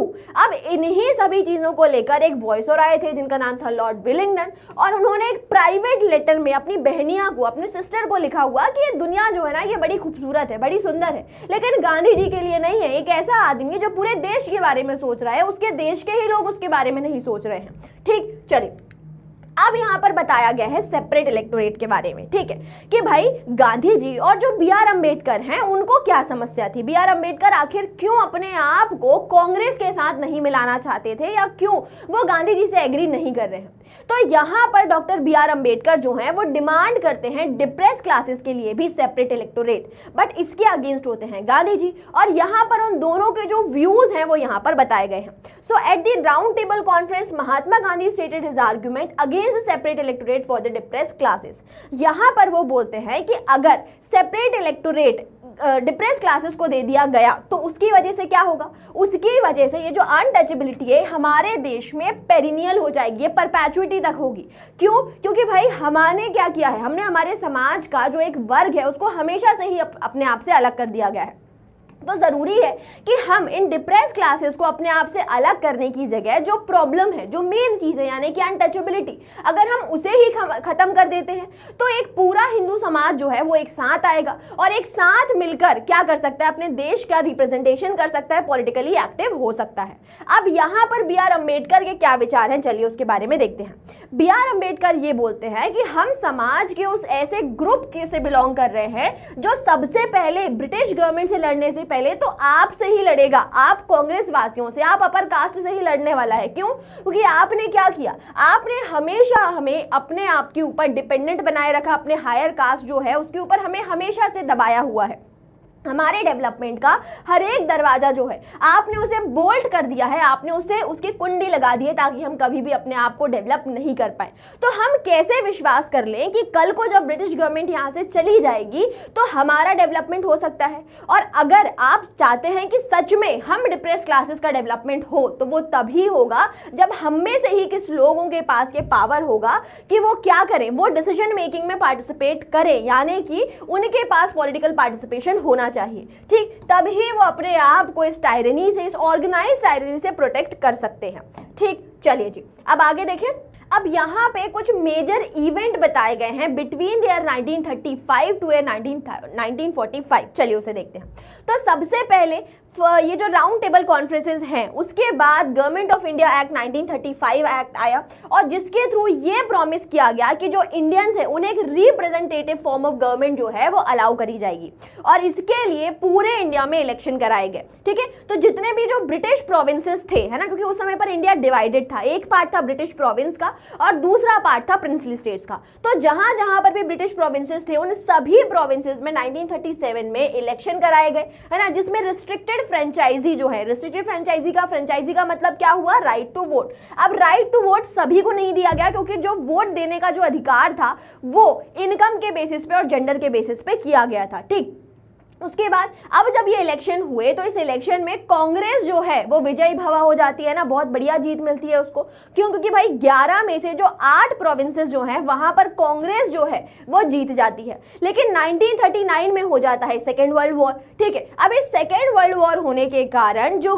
British government है वो इंडियन लीडर से अर्ज करती है कि देखो हम गवर्नमेंट ऑफ इंडिया एक्ट तो लेकर आए हुए हैं, हम आपको रिप्रेजेंटेटिव गवर्नमेंट भी बनाकर देंगे, लेकिन तब देंगे जब ये वॉर खत्म हो जाएगा और उस वॉर को जीतने के लिए आप लोग हमें क्या करेंगे, साथ देंगे। अब यहां पर जो गवर्नमेंट है, जो कांग्रेस है, वो नाराज हो जाती है कि भाई ये कैसी बात हुई, है ना, पिछली बार भी हमने तुम्हारा साथ दिया था वॉर में और दोबारा से तुमने हमें क्या दिया गिफ्ट में, रॉलेट एक्ट दिया। ठीक है, तो हमें ये नहीं चाहिए, हम तुम्हारा बिल्कुल साथ नहीं देंगे। और इस कारण से पूरी की पूरी मिनिस्ट्री जो होती है वो रिफ्यूज कर देती है और हर जगह से रिजाइन कर देती है। अब उसके बाद क्या हुआ, उसके बाद 1940 यानी कि मार्च 1940 में मुस्लिम लीग भी इन सभी के पैतरों को समझ चुकी थी और उन्हें पता था कि अगर ब्रिटिशर हमारे देश से चले गए तो कहीं ऐसा ना हो जाए कि जो हिंदूज हैं, है ना, जो कांग्रेस के लीडर हैं, वो कहीं ना कहीं पावर को गेन कर ले। तो यहां पर मोहम्मद अली जिन्ना और जो मुस्लिम लीग होती है वो एक रेजोल्यूशन पास करती है जिसमें वो ये बोलती है कि हमें एक सेपरेट स्टेट चाहिए। क्यों? क्योंकि हम एक अलग धर्म को फॉलो कर रहे हैं, टू नेशन थ्योरी जो उन्होंने दी, जिसके अकॉर्डिंग उन्होंने ये बोला कि भाई क्योंकि हम एक अलग रिलीजन को फॉलो कर रहे हैं, एक अलग धर्म से हम जुड़े हुए हैं और दो अलग अलग धर्म को मानने वाले लोग एक ही देश में, एक राज्य में नहीं रह सकते। ठीक, तो इसलिए उन्होंने ये बोला कि we need a separate Muslim states. 1942 में प्राइम मिनिस्टर ऑफ इंग्लैंड जो विंस्टन चर्चिल होते हैं वो एक कमीशन भेजते हैं under the leadership of sir Stafford Cripps, जो इंडिया में आते हैं और गांधी जी और कांग्रेस के साथ कहीं ना कहीं कॉम्प्रोमाइज करने की कोशिश करते हैं, क्योंकि 1942 तक ब्रिटेन जो है उसकी हालत काफी खराब हो चुकी थी वॉर में और वो ये चाहती थी कि कहीं ऐसा ना हो जाए कि भाई जापान जो है वो घूम कर आकर इंडिया के ऊपर कब्जा कर ले ईस्ट से। तो यहाँ पर उन्होंने बात करी कि कैसे ना कैसे करके इंडिया को मनाओ। तो क्रिप्स मिशन इंडिया में आया और क्रिप्स मिशन ने आकर ये बोला कि इंडिया को हम इंडिपेंडेंट कर देंगे, हम आपको पावर दे देंगे, लेकिन डोमिनियन स्टेटस का पावर देंगे और वो भी कब, वो भी वॉर के बाद। अब उठाया नेहरू जी ने और गांधी जी ने क्रिप्स का पेपर उठा के डस्टबिन में डाल दिया कि ये पकड़ो और निकलो यहाँ से। क्यों? क्योंकि this is a post dated check. यहाँ पर Cripps mission was failed and no agreement was granted until the independence was made. So in August 1942 quit India movement was launched और यहाँ से अब हमें कहानी पढ़नी है क्विट इंडिया मूवमेंट के बारे में। तो चलिए देखते हैं। चलिए जी, तो अब बात करते हैं क्विट इंडिया मूवमेंट के बारे में। तो जैसे ही क्रिप्स मिशन का फेलियर हुआ तो गांधी जी डिसाइड करते हैं कि अब हम एक और नेशनल मास मूवमेंट लॉन्च करने वाले हैं और इसीलिए बंबई के जो ग्वालियर टैंक मैदान है वहां पर गांधी जी एक पब्लिक मीटिंग के थ्रू लोगों को एड्रेस करते हैं और ये कहते हैं कि अब जरूरी है कि हम हमारे देश की आजादी के लिए जो कर सकते हैं वो हमें करना चाहिए। तो गांधी जी यहाँ पर करो और मरो के नारे के साथ 9 अगस्त 1942 को एक मास मास मूवमेंट यानी कि क्विट इंडिया मूवमेंट लॉन्च करने की बात कहते हैं। लेकिन इस मूवमेंट के लॉन्च होने से एक रात पहले ही यानी कि in the midnight of the 8 August operation zero और लॉन्च किया जाता है ब्रिटिश गवर्नमेंट के थ्रू, और पुलिस एक्शन के अंडर में सभी important national leaders including the Gandhi ji को अरेस्ट किया जाता है। अब इन सभी मूवमेंट में, अब इस मूवमेंट के अंदर सभी नेशनल लीडर्स के अरेस्ट करने के बावजूद अब सभी लोग घबरा चुके हैं कि भाई ऐसे लीडरलेस समय पर इस मूवमेंट को कैसे सक्सेसफुल बनाया जाए। और इस समय पर साथ के लिए उभरते हैं कौन? हमारे देश के यंग लीडर्स यानी कि जयप्रकाश नारायण, उषा मेहता, अरुणा आसिफ अली जैसे यंग लीडर्स, जो यहाँ पर इस मूवमेंट के स्प्रेड के लिए कई सारे पॉपुलर एक्शंस करते हैं, जैसे कि they organized strikes, act of sabotage was taken all over the country, thousands of students and ordinary Indians also joined this movement। साथ ही साथ जगहों पर, कई सारी जगहों पर कई सारे एक काउंटर इंडियन गवर्नमेंट भी बनाई गई जिसे प्रति सरकार बोला गया, जो देखी गई Satara in Maharashtra, Ballia in UP and Medinipur in the Bengal. अब उसी ही तरीके की प्रति सरकार का यहाँ पर एक एग्जाम्पल दिया हुआ है। तो यहाँ पर बताया गया कि सतारा में किस तरीके से एक पैरेलल गवर्नमेंट यानी कि प्रति सरकार जो है वो बनाई गई, जिसमें वॉलंटियर जिन्हें सेवा दल और विलेज यूनिट्स को तूफान दल कहा जाता था। और ये गवर्नमेंट जो है ये अलग अलग जगहों पर पीपल कोर्ट्स को रन करती थी, कंस्ट्रक्टिव एक्टिविटीज करती थी, जो कि कुनबी पीजेंट्स जो हैं उनके थ्रू लॉन्च करी गई थी, उनके थ्रू डोमिनेट करी गई थी, और इनमें सपोर्ट करते थे दलित्स। ठीक, तो जब तक 1946 का इलेक्शन नहीं हुआ तब तक ये जो गवर्नमेंट है, जो प्रति सरकार जो है वो सतारा में काम करती है। अब यहाँ से हमें आगे समझना है कि 1945 से लेकर 1947 तक क्या इंपॉर्टेंट डेवलपमेंट्स यहाँ पर हो रहे हैं। सो 1945 में जैसे ही सेकेंड वर्ल्ड वॉर खत्म होता है तो ब्रिटेन में आती है लेबर गवर्नमेंट, और जिसके प्राइम मिनिस्टर बनते हैं सर क्लीमेंट एटली। और क्लीमेंट एटली ये वादा करते हैं कि हम पावर में आए ही इसलिए है क्योंकि हमें इंडिया को इंडिपेंडेंस देनी है, और इसीलिए इंडिया में लॉर्ड वेवल को भेजा जाता है to negotiate with the Muslim and the Congress lead, ताकि क्या हो सके कि भाई ताकि एक तरीके से ये जो पूरा मसला है उसको आसानी से सुलझाया जा सके। तो कांग्रेस और मुस्लिम लीग से मिलने के बाद ये डिसाइड होता है कि कैसे पावर ट्रांसफर किया जाएगा, और इसके लिए डिसाइड होता है कि 1946 में प्रोविंशियल इलेक्शंस करवाए जाएंगे, और उस इलेक्शन के थ्रू जो असेंबली बनेगी, ठीक है, इनडायरेक्ट मेथड से जो एक असेंबली बनेगी, वही असेंबली जो होगी वो भारत का कॉन्स्टिट्यूशन यानी कि इंडियन आईन जो है वो बनाएगी। ठीक, और उस आइन के थ्रू, उस कॉन्स्टिट्यूशन के बेसिस पर हमारा देश जो है वो आगे जाकर रन करने वाला है, एडमिनिस्टर करने वाला है। लेकिन 1946 के इलेक्शन में ये देखा गया कि ज्यादातर जो भी जनरल सीट्स थी वो कांग्रेस के पास गई, और जितने भी सिर्फ और सिर्फ जो रिजर्व कॉन्स्टिट्यूएंसीज थी वो मुस्लिम लीग के पास गई। अब इस चीज को देखकर यहाँ पर काफी नाराजगी होती है मुस्लिम लीग को, वो झटपटाए हुए थे। So in the summer of 1946 a cabinet mission was sent to the fail to make consensus with the Congress and Muslim league. तो यहाँ पर मोहम्मद अली जिन्ना जो कंटिन्यूअसली डिमांड कर रहे थे कि हम तो पाकिस्तान लेकर रहेंगे और बिना पाकिस्तान के हमें किसी भी आजादी को नहीं चाहिए, वो they will not accept any kind of independence. और इसके लिए 16 दिसंबर 1946 को Jinnah called a direct action day, और जहां पर उन्होंने डिमांड किया कि अभी तक तो हम कॉन्स्टिट्यूशनल मेथड्स के थ्रू है ना छुप छुप कर अपनी डिमांड्स बोल रहे थे, शांति के तरीके से बोल रहे हैं, बट अब जो है वो हम सामने के तरीके से आएंगे, है ना, अपनी वॉलेटिव एक्टिविटीज करेंगे और चाहे जो कर सकें वो यहाँ पर करने वाले हैं। So bloody riots were taken in many parts of India, specially in the Bengal and Punjab. ठीक, उसके बाद फरवरी 1947 में लॉर्ड माउंटबेटन को अपॉइंट किया जाता है एज अ वायसरॉय, ताकि वो इंडिया आए और इंडिया के इंडिपेंडेंस को लेकर काम करें। तो यहाँ पर उनकी मीटिंग्स होती हैं, कई सारी मीटिंग्स हुई, लेकिन they were inconclusive. So inconclusive talks were taken and finally he announce that India would be free but also divided and parted. ठीक है, तो यहाँ पर फाइनली 15 अगस्त का जो दिन है वो डिसाइड किया जाता है जब इंडिया को इंडिपेंडेंस दी जाएगी, लेकिन उसके एक रात पहले यानी कि 14 अगस्त को पाकिस्तान बनाया जाता है, और पाकिस्तान के बनने के बाद ही ये जो पावर ट्रांसफर है ये हमारे देश में किया जाता है। चलिए अब बात करते हैं the last heroic day of Gandhi ji, यानी कि वो समय जब पूरा देश हमारे इस आज़ादी के महोत्सव से जुड़ा हुआ था, जब पूरा देश हमारी इस आज़ादी के लिए जश्न मना रहा था। उस समय गांधी जी दिल्ली में ना होकर कलकत्ता के पास एक विलेज यानी कि नाहोखली में प्रेजेंट थे, जहां पर जो कम्युनल राइट्स हो रहे थे उसको शांत करने के लिए वो काम कर रहे थे। तो गांधी जी यहाँ पर 24 डेज का एक जो भूख हड़ताल है या आप एक बोल लीजिए जो फास्ट है वो यहाँ पर रखकर बैठे हुए थे, और वो चाह रहे थे कि हमारे देश में शांति दोबारा से कायम हो सके।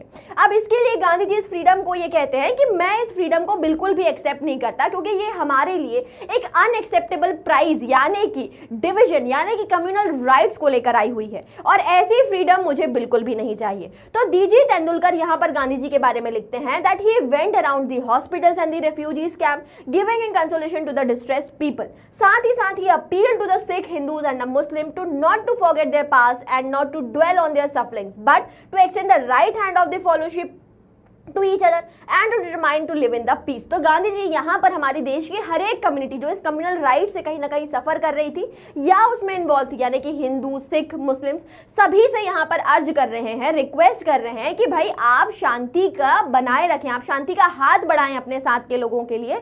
आज आप जिनके ऊपर अटैक कर रहे थे, कल वही आपके पड़ोसी थे, आप उनके साथ त्योहार मना रहे थे, और आज अचानक से एक छोटे से डिसीजन की वजह से आप उनके ऊपर अटैक कर रहे हैं। तो गांधी जी ये चाहते थे कि हमारा देश आजाद तो हो, लेकिन आजादी खुशहाली के साथ भी आए। ठीक, चलिए अब यहां पर बताया गया कि गांधी जी ने पहले बंगाल में शांति कायम करने की कोशिश करी और उसके बाद वो पंजाब के तरफ भी, क्योंकि वहां पर हिंदुओं के ऊपर अटैक हो रहा था, वहां पर वो जाने की कोशिश कर रहे थे। Then he move to the right hand districts of the Punjab. So while in the capital, his meetings were disrupted by the refugees who objected to reading from the Quran and shouted the slogan asking why he did not speak of the suffering of Hindus and Sikhs still living in the Pakistan। देखिए हो क्या रहा था कि गांधी जी शुरुआत में बंगाल की तरफ गए जहां पर मुस्लिम्स के ऊपर अटैक हो रहा था, बाद में वो हिंदूज की तरफ यानी कि पंजाब की तरफ जा रहे थे, लेकिन बीच में ही दिल्ली में कई सारे हिंदूज जो हैं वो गांधी जी से इस बात पर नाराज हो रहे हैं कि गांधी जी क्यों सिर्फ मुसलमानों को प्रोटेक्ट करने की बात कर रहे हैं, ना कि हिंदुओं और सिख के जिनके ऊपर पाकिस्तान में या पंजाब में अटैक हो रहा है। अब इन्हीं सभी चीजों को लेकर डीजी तेंदुलकर ने लिखा हुआ था that he was equally concerned with the suffering of the minorities community in of the Pakistan. तो यहाँ पर उन्होंने ये भी बताया कि ऐसा नहीं था कि गांधी जी वाज पार्शियल, जहां पर वो सिर्फ और सिर्फ मुसलमानों के बारे में बात कर रहे थे, बल्कि उन्होंने हिंदू यानी कि जो पाकिस्तान की माइनॉरिटीज थी उनके लिए भी वो कंसर्न थे। एंड फाइनली क्योंकि उस समय पर हमारे देश में संविधान बन रहा था, हमारी कॉन्स्टिट्यूएंट असेंबली हमारे देश का कॉन्स्टिट्यूशन बना रही थी, इस कारण से जो गवर्नमेंट थी हमारी, जो इंटरिम गवर्नमेंट थी, they pass a resolution on the rights of the minorities. ठीक, चलिए अब इन्हीं सभी चीजों से, क्योंकि कई सारे हिंदूज जो थे वो गांधी जी से नाराज थे, और इसी बात को लेकर 30 जनवरी 1948 को एक नाथूराम गोडसे करके एक आदमी होते हैं जो गांधी जी को गोली मार देते हैं, और उनके मौत के बाद ना सिर्फ हमारे देश में बल्कि पूरे दुनिया में जो दुख है, जो रिमोर्स है, वो छा जाता है।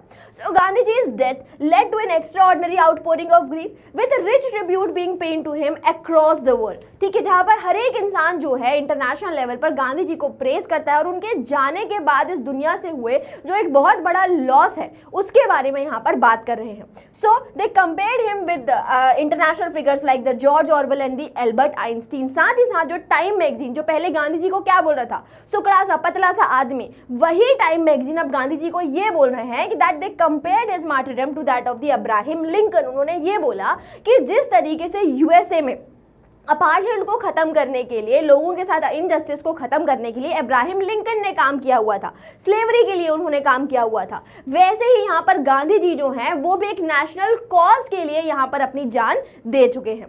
ठीक, चलिए अब बात करते हैं नोइंग गांधी, यानी कि उन सोर्सेस के बारे में जिनकी मदद से हम ना सिर्फ गांधी जी बल्कि उनके साथ साथ कई सारे जो हमारे नेशनलिस्ट लीडर्स हैं उन सभी के बारे में जान पाए।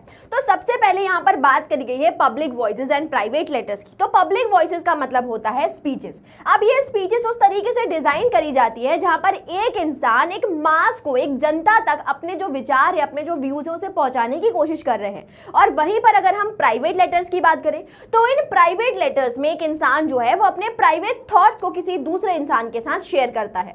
बट कभी कभी ये जो पब्लिक और प्राइवेट का जो डिस्टिंक्शन है ये हमें टूटता हुआ भी दिखाई देता है। क्यों? कि भाई कई सारे लेटर्स इस तरीके से लिखे गए नेशनल लीडर्स के थ्रू जो आगे जाकर उन्हें कहीं ना कहीं पता था कि ये लेटर्स जो हैं वो पब्लिश किए जाएंगे या पब्लिक किए जाएंगे। तो इस कारण से उनके दिमाग में ये थॉट प्रोसेस क्लियर था कि हम जो भी लिखें वो ऐसा हो कि आगे जाकर हमारी छवि को खराब ना करें।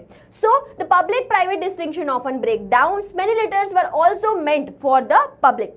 साथ ही साथ the language was also shaped by the awareness that it might one day get publish. अब इन्हीं सभी लेटर्स को आगे जाकर पब्लिश किया गया बुक के साथ, ठीक है। तो जैसे अगर हम गांधी जी के प्राइवेट लेटर्स की बात करें तो वो पब्लिश करी गई हरिजन में, और वहीं पर अगर हम नेहरू जी के लेटर्स की बात करें तो वो पब्लिश करे गया a bunch of old letters के नाम से आगे जाकर। अब यहां पर आपको कुछ लेटर्स बताए गए हैं जिसमें यह बताया गया कि जब नेहरू जी वापस आए कहां से, अपने सोवियत यूनियन घूमकर, और यहां पर इंडिया में आकर अब वो सोशलिज्म की बात करते हैं, यानी कि ना फेवर करना, है ना, यानी कि अब वो ये चाहते हैं कि कांग्रेस सिर्फ और सिर्फ अमीरों की तरफ से ना उनकी बात रखे, बल्कि हमारे देश की जो वर्किंग पॉपुलेशन यानी कि जो पीजेंट्स और वर्कर हैं उनके बारे में भी सोचे। अब इस बात को लेकर जो कंजर्वेटिव कांग्रेसियंस थे, है ना, जैसे कि अगर आप सरदार वल्लभ भाई पटेल की बात करें या फिर आप डॉक्टर राजेंद्र प्रसाद की बात करें, जो अभी तक कंजर्वेटिव व्यू के साथ हमारे देश के इंडस्ट्रियलिस्ट को या रिच मैन को सपोर्ट कर रहे थे,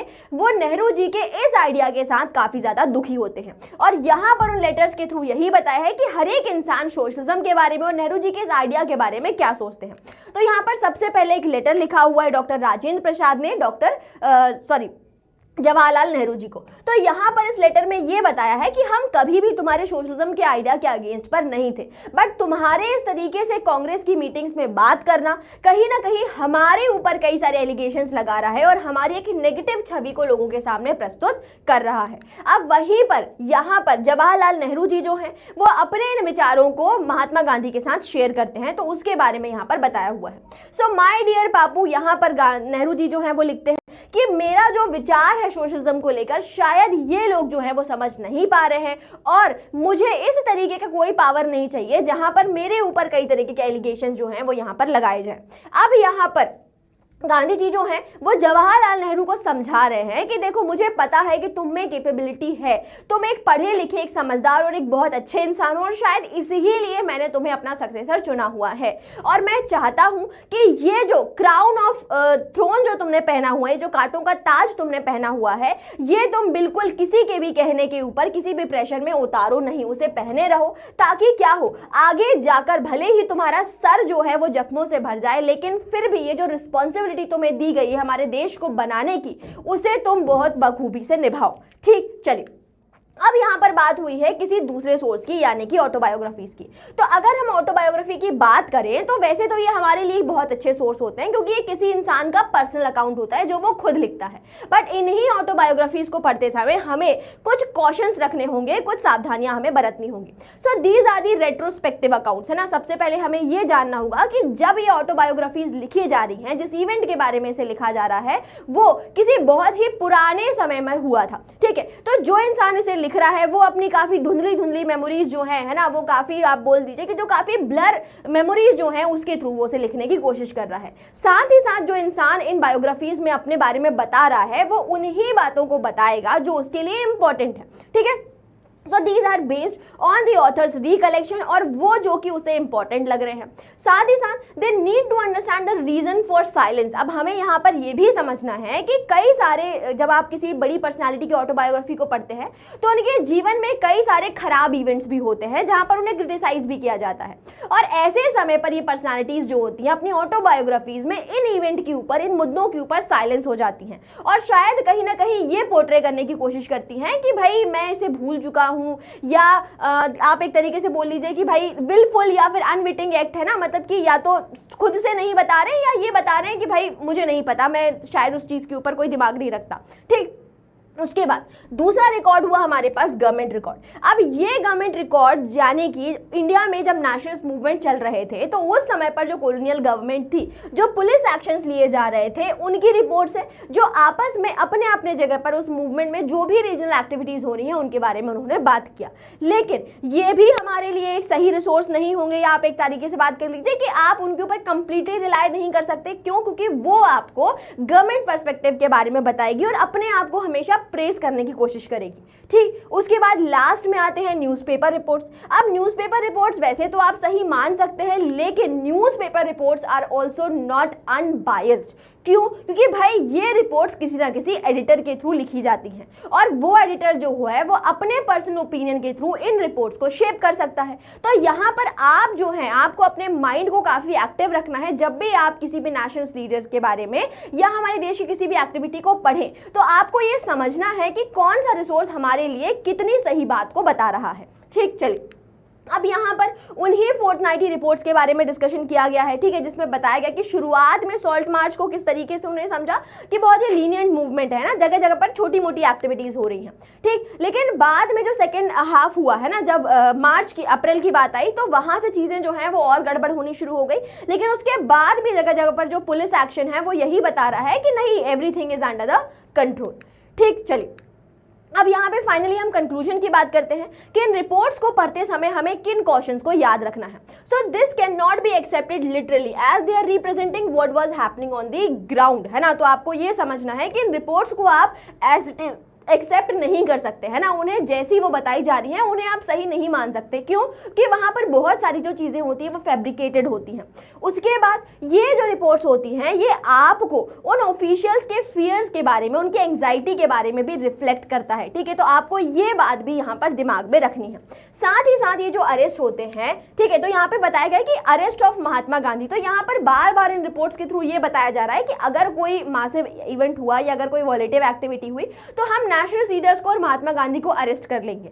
बट यहाँ पर उन्हें ये नहीं समझ में आ रहा है कि अगर वो अरेस्ट हुआ तो उस अरेस्ट होने के बावजूद, है ना, उस अरेस्ट होने के बाद भैया किस तरीके की एक्टिविटीज जो हैं वो वहां पर हो सकती हैं, कितना और ये जो मूवमेंट है ये और ज्यादा कितनी ज्यादा आग की तरह फैल सकता है। ठीक, Then the colonial government was worried about the basis of its rule, ठीक है। तो फाइनली लास्ट में इसमें बताया गया है कि भाई कॉलोनियल गवर्नमेंट जो है वो इन रिपोर्ट्स के थ्रू हमें कहीं ना कहीं ये समझ में आ रहा है कि वो डरी हुई है कि अब बहुत जल्दी जो है उसे यहाँ से उखाड़ कर फेंका जा सकता है। तो यहाँ पर आप उनके डर के बारे में, उनके एंजाइटीज के बारे में, उनके अप्रहेंशंस के बारे में भी आसानी से समझ सकते हैं। ठीक, चलिए अब फाइनली हम इसके टाइमलाइन की बात करते हैं। सो 1915 में Mahatma Gandhi return from South Africa, 1917 में चंपारण मूवमेंट हुआ, 1980 में खेड़ा और अहमदाबाद मूवमेंट होता है, 1919 में रॉलेक्स सत्याग्रह, 1919 में ही जलियांवाला बाग मसाकर, 1921 में हुआ non cooperation the Khilafat movement, 28 में peasant movement in the Bardoli, 29 में हुआ पूर्ण स्वराज, है ना, कांग्रेस सेशन जहां पर लिया गया था।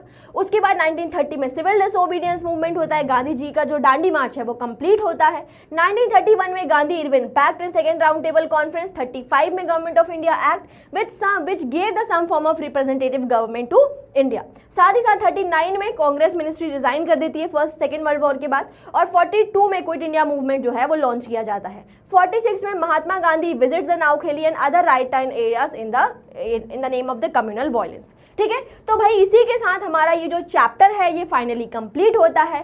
टिल देन पढ़ते रहिए, आगे बढ़ते रहिए। Thank you so much.